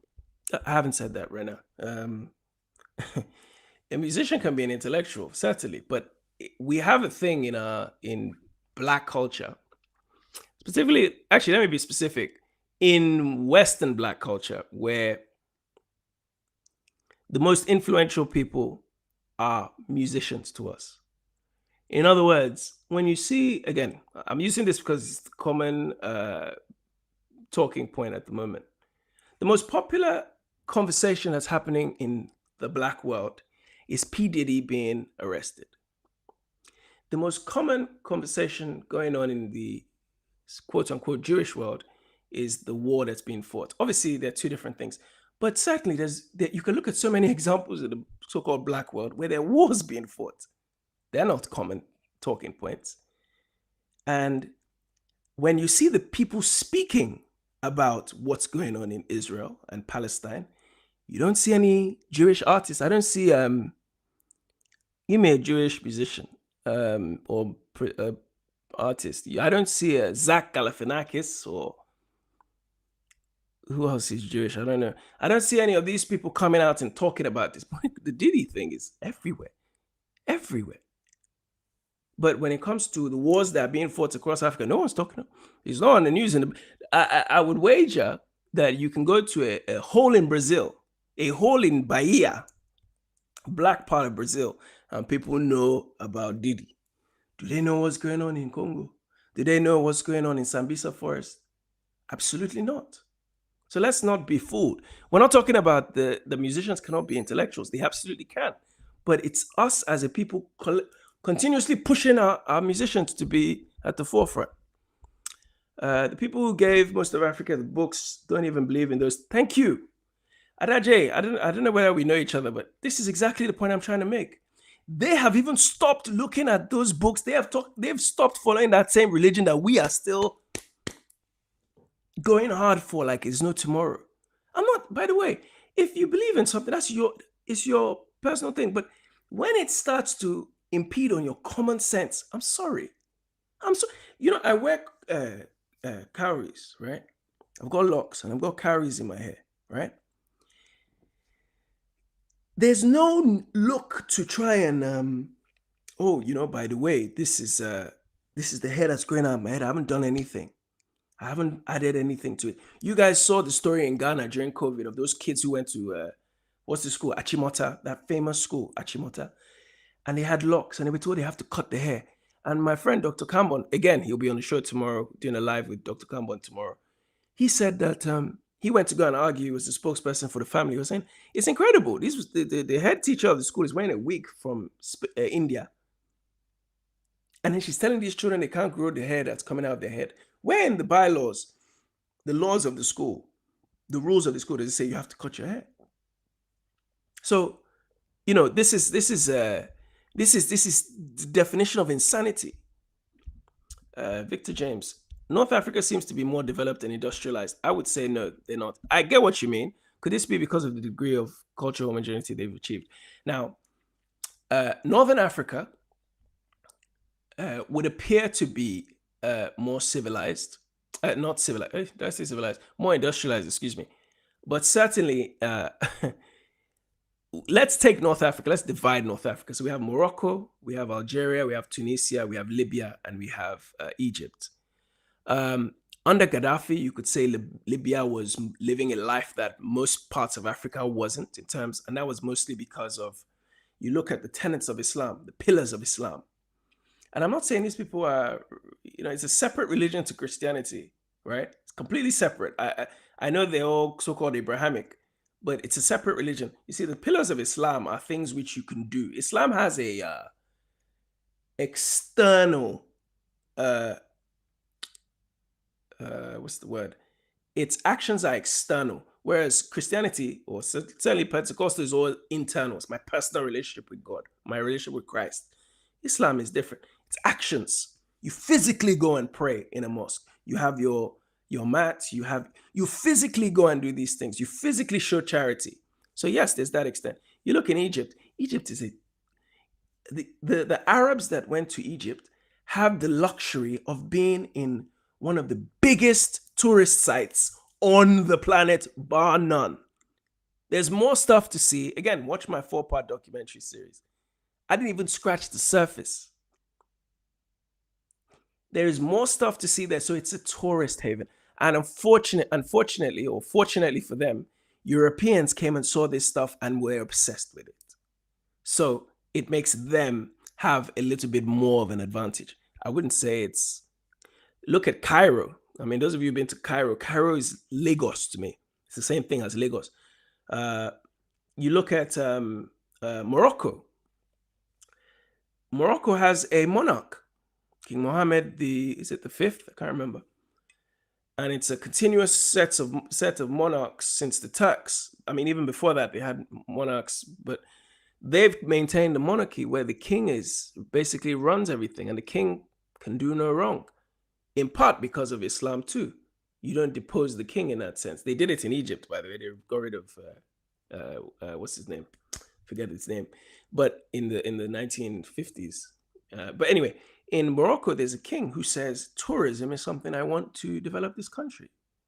And Morocco sometimes aligns itself with Europe because of the European tourists that come there for surfing. I go to Morocco. I've been to Morocco the last 2 New Years with my family. I've been there at least a few times. I've been to Morocco. Morocco is a tourist place. So it's developed on tourism, but it doesn't reach the bottom. It doesn't. Yes, it's a little bit safer than the rest of Africa. And certainly Libya, nobody can say, we just talked about Libya 2 days ago. Nobody can say Libya is a developed country anymore. Algeria, up until, again, and guys, please give me ones in the chat if you're interested in me doing movie reviews. But because one movie I'd like to talk about is Battle of Algiers. Go and see how Algeria in the 1950s was controlling the oppressed people. They put them in, Ben Bella, who ended up being the leader of the revolution. They put their people in the Kasbah, the ghettos, if you will, of Algiers and all the major cities. And French people could just live around and enjoy themselves. But yes, Islam, and you remember, these places, they're not just Arabs, they're Berbers. Berbers are indigenous to that place, if you will. So African people. So yes, Islam was kind of like a glue in a way, but ultimately, these places are not as developed as we think. 10 Commandments were plagiarized from the 42 Laws of Ma'at. Galactic Soul, I don't need to, you already know. Victor, oh, sorry. Okay, you people are. The most important messages of a culture are passed through our musicians such as Peter Tosh, Bob Marley, Fela Kuti. What are those messages, my dear Reina? You see, here's the reality of how our culture has been passed. Yes, we have a musical culture.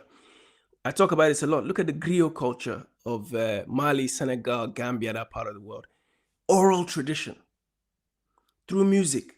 If you hear the name Kouyaté, you hear the name Diabate, you hear the name God, so late.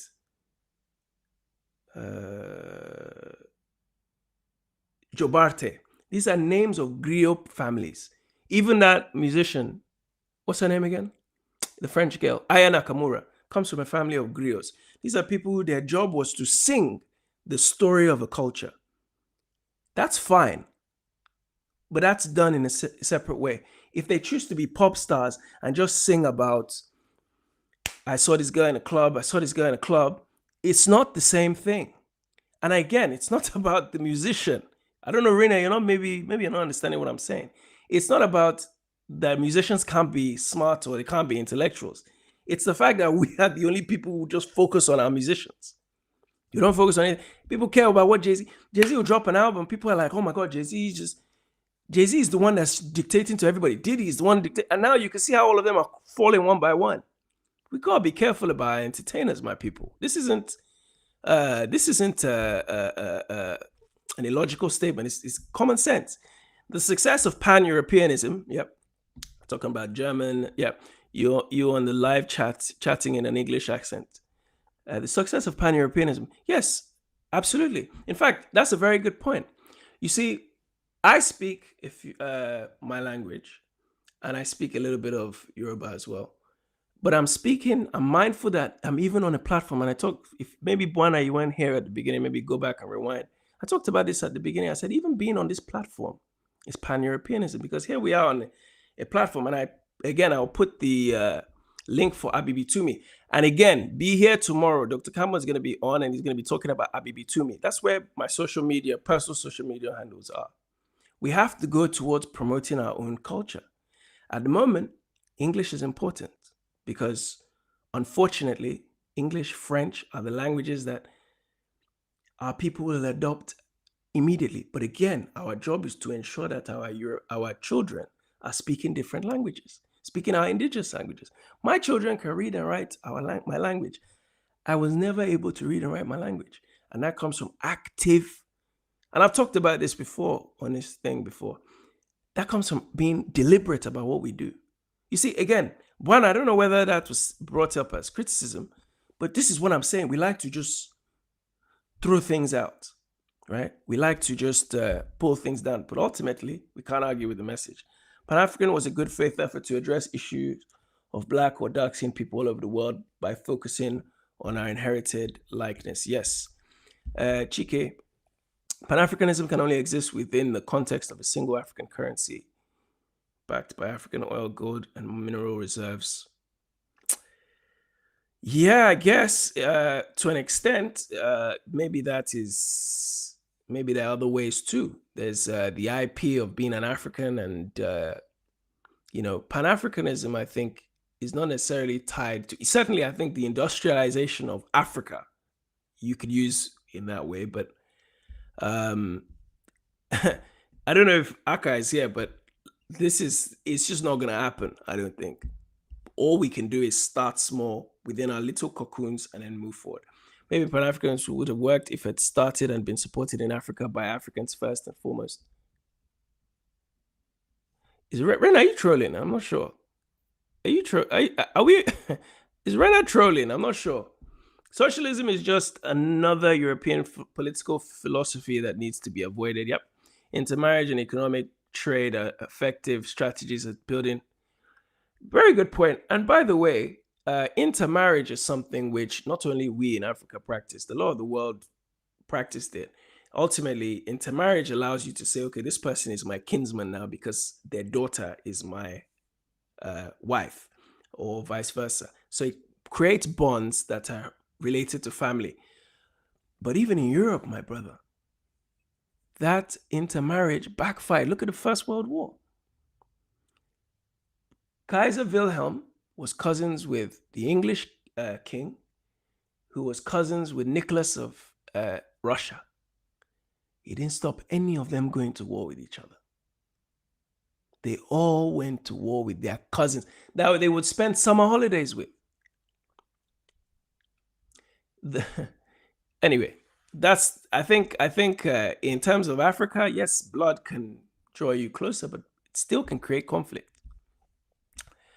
Okay, there's a lot more comments that I see. You guys hit the like button, please, before you leave. Pan-Africanism can be seen as an attempt to unify all components into a single entity. However, to create a functioning system, sometimes necessary for each part to work independently as it was by design. Yeah, I agree. I think that's what I've just more or less said. We need to work individually first, and then we'll find the collective. It did not fail, just waiting on the true lead, God known to you as the Christ to make it happen. Man, can I help you at this time? Not a one, you will realize, Lord. Oh God. Okay, thank you. God bless you. Where are we? Malcolm X is fruit from the Garvey tree. Yes, Mark, my brother Mark. Long time. How are you, my brother? Good to see you. Yeah. And I talked about Malcolm's dad earlier today.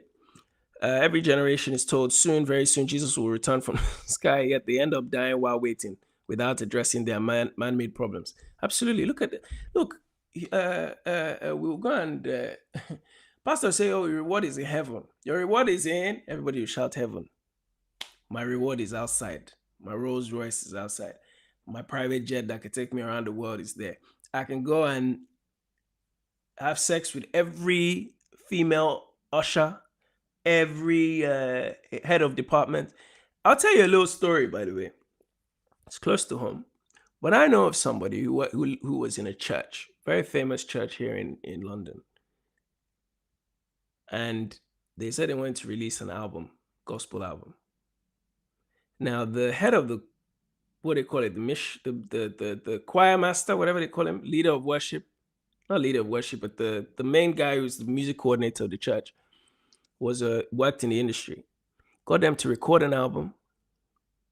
Not one of them got paid. Got them to shoot music videos. Not one of them got paid. He got paid, by the way. The album drops, goes to number one in the gospel charts. Not one of them have got one penny, not one royalty. And these are people who've been to school. Some are lawyers. But they think because I'm doing this for Christ, my reward is in heaven. What about the money that you're supposed to be getting?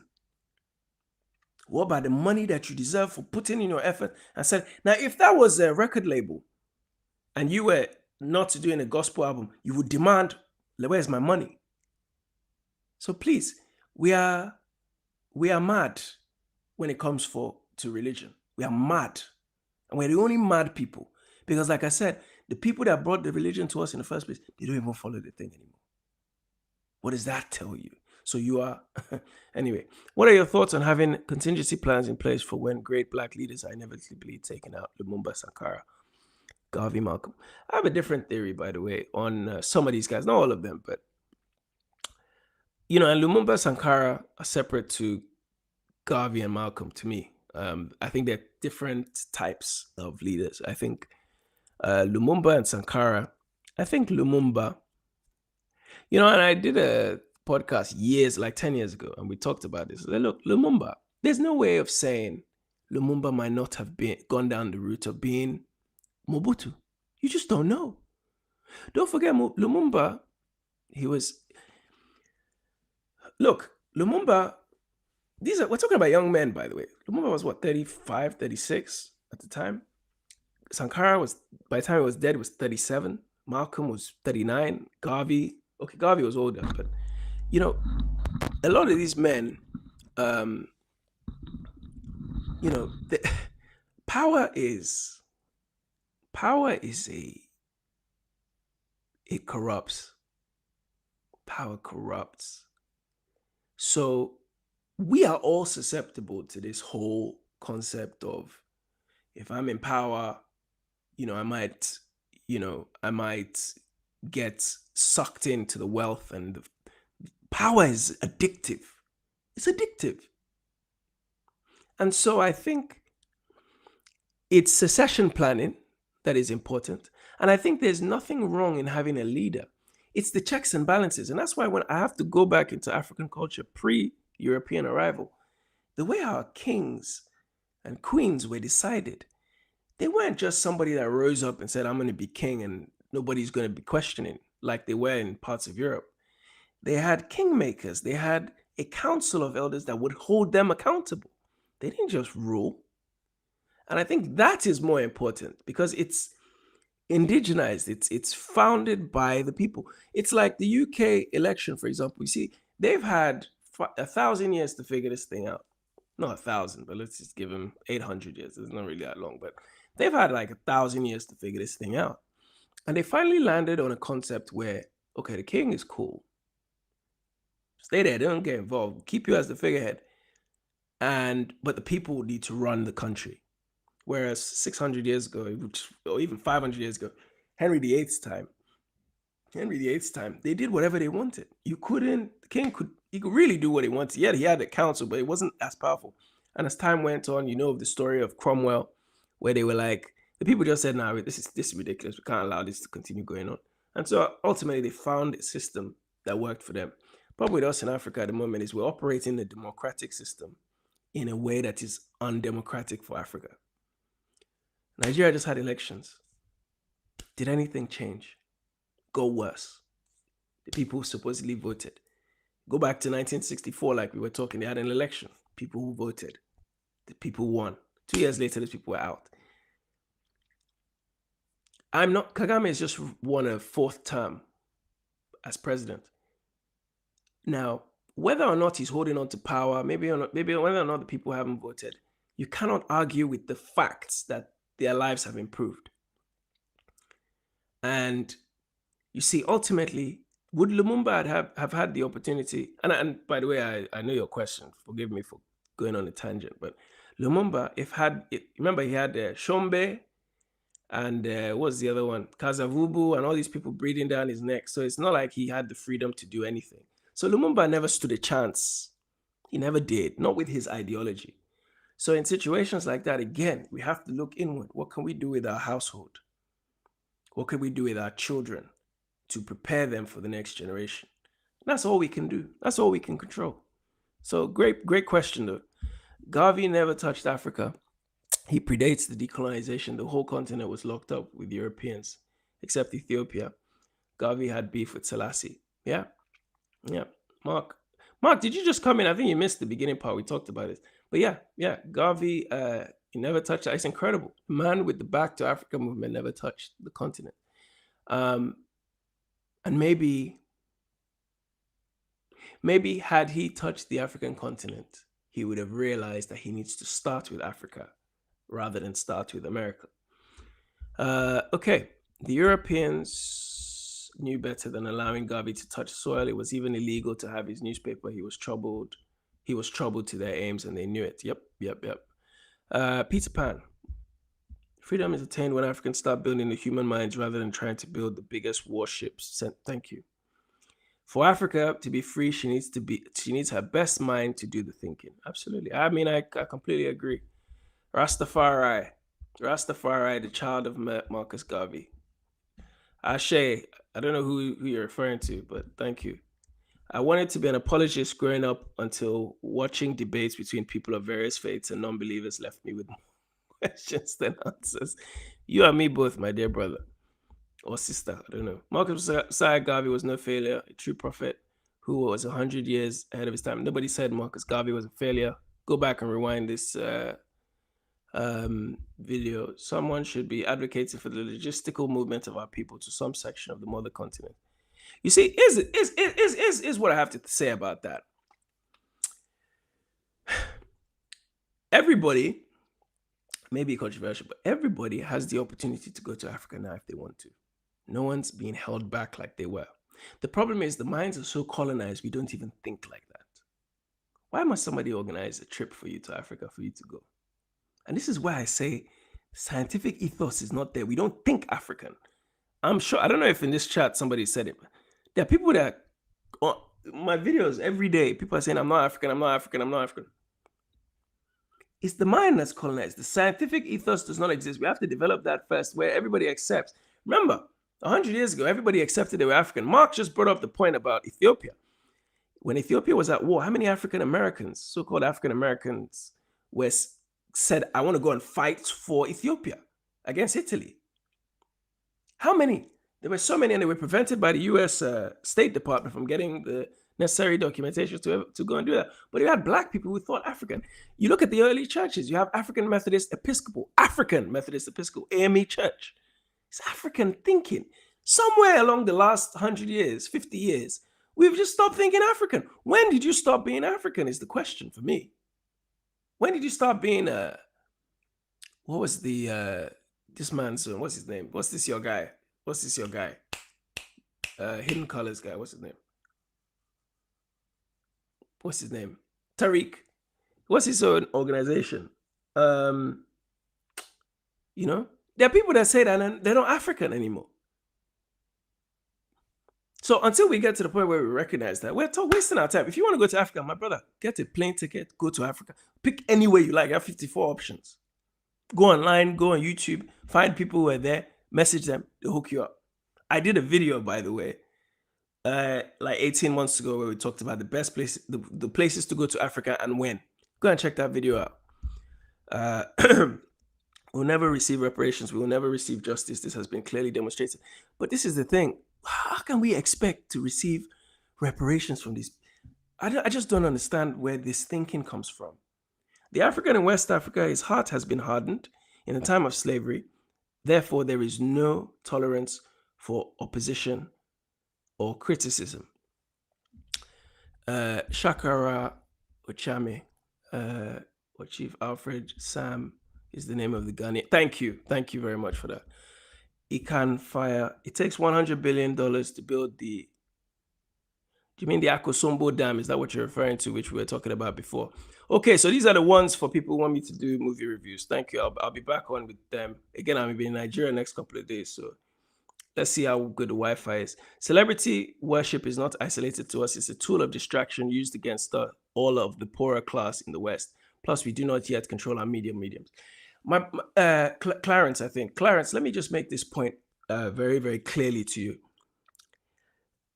celebrity culture is the world over, but it's for a certain age group and it's for a certain demographic. The reality is, Clarence, that we as a people look to our celebrities to dictate what the culture does. In other words, we have a problem. Yes, they can bring eyeballs on something, but institutions are not formed by the celebrities.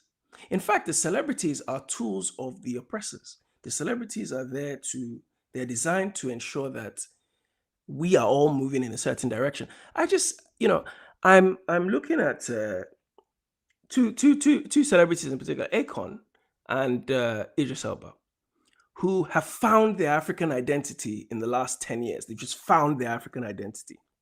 I'm just speaking specifically about Africa. So now everything that happens, Idris Elba, Akon are in the mix. Akon is, I'm building this city. Idris Elba is like, I'm going to try and improve infrastructure in this place. I'm going to introduce filmmaking into Sierra Leone and so on. That's fine for their respective fields. But we are the people who expect them to stand up and talk about things that are in line with our everyday existence. And that is where the problem lies. Again, I gave you the example of what's going on in Palestine. I have not seen one Jewish celebrity go on Piers Morgan, CNN, what are the other channels, to go and argue about what is happening in Palestine and what is happening in Tehran. But we, African people, black people, something goes down. Who do we get? We might get, who's that guy they get in America all the time? Mark Lamont Hill. They might bring him on. They might bring one or two people here and there. But for the most part, they're bringing celebrities to talk about everything.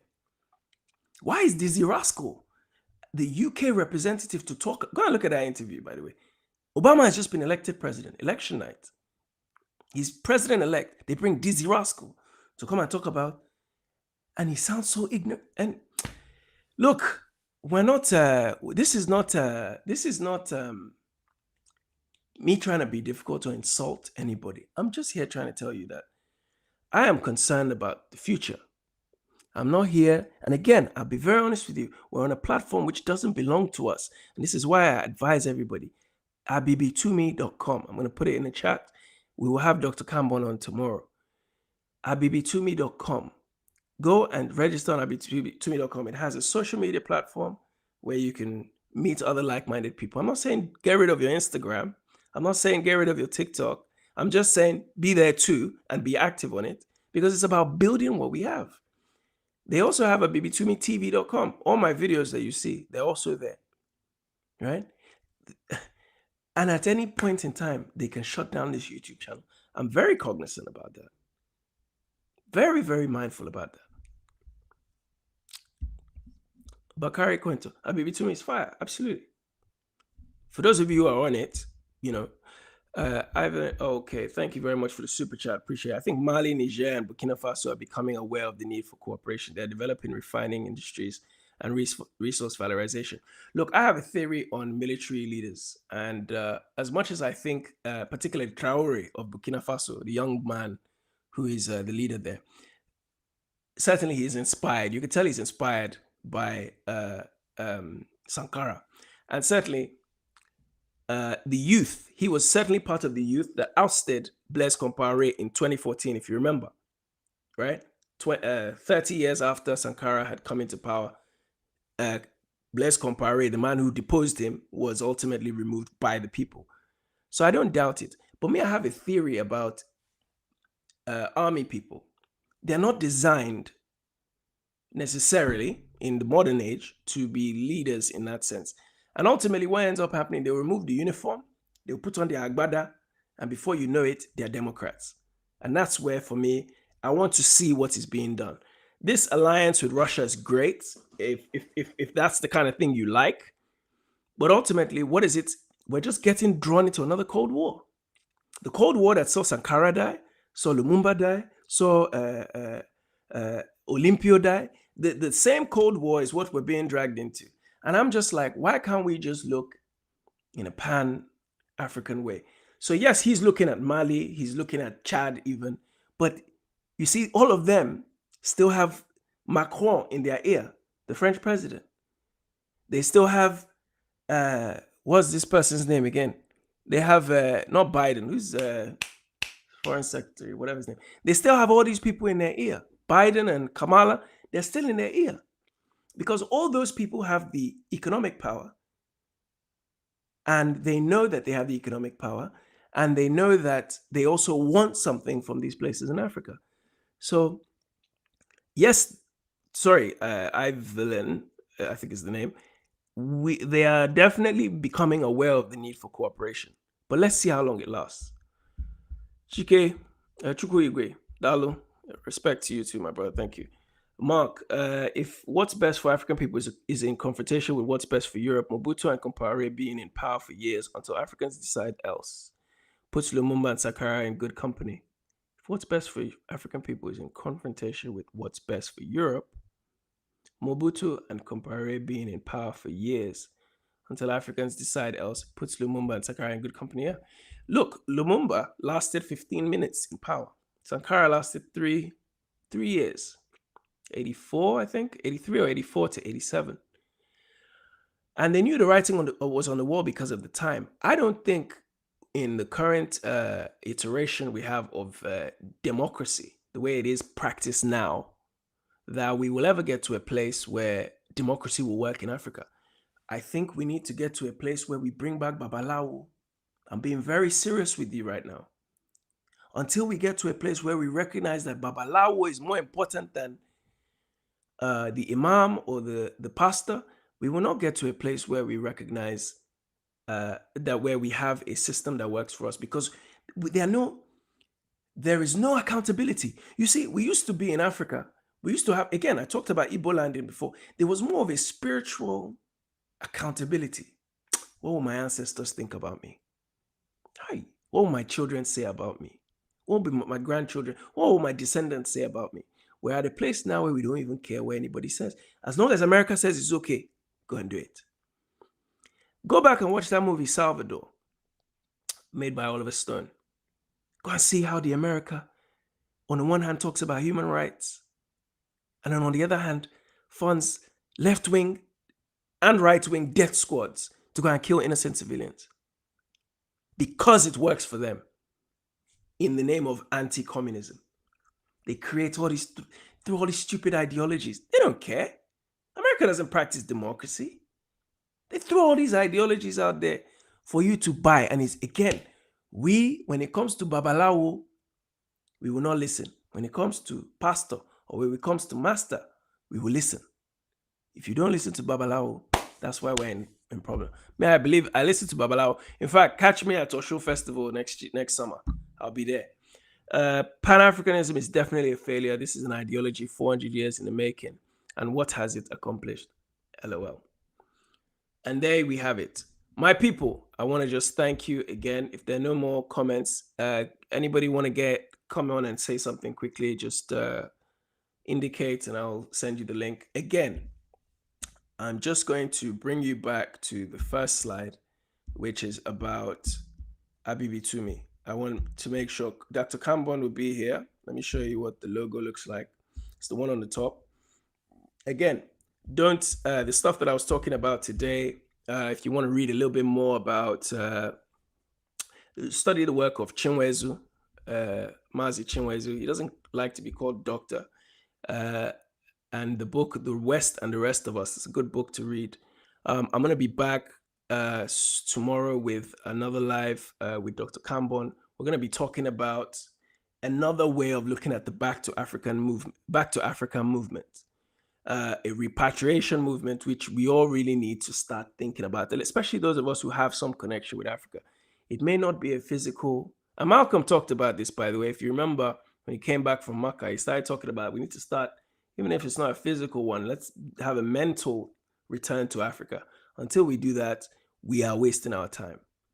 So yeah, so check that out, abibitumi.com. I've been talking about it for years. Please, please, please make sure that you get on there. Last comment, I am confident for the Burkina, Mali, Niger countries because African youth are attentive to the actions of the military presidents and are also exerting pressure. I think what will ultimately change the story of Africa, if you will, is the youth.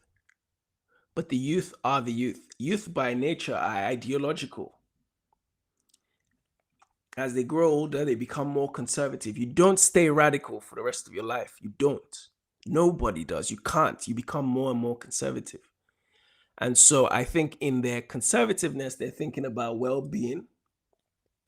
Look, in 20 years' time, I don't know how old you guys are, but 20 years' time, I'll be damn near 60. And, at 60 years of age, my generation should be around leadership. I am still, my way of thinking is not common. People know that there are issues, but in terms of people going hard and saying, yes, we are about this, and this is what we're trying to do, there are not many people. But if I got on and started talking about Diddy, these smoke screens that they throw at us, if I came on and I started talking about, what they call him, First Set or whatever they call him, Offset, sorry, being killed. Which one is Offset again? Is Offset the one that died, or is that the one that's married to Cardi B? If I came on to start talking about all these people, different story. So I hear you, but let's wait and see. I just think conservativeness comes with age. So the radicals might get into power. Do they stay radical? No, no. We have to. The ethos has to become about this Africa. If your mentality is not here, you're wasting your time. We're not going anywhere. Anyway, my people, just want to say thank you again. Please, before you leave, make sure you hit the like button. Make sure you don't leave without the like button. Leave a comment as well. And we'll be back on tomorrow. Take off. Thank you. Thank you. We'll be back on there tomorrow. So thank you so much for being here. Peace and blessings. Have a good night. And we'll see you tomorrow, hopefully.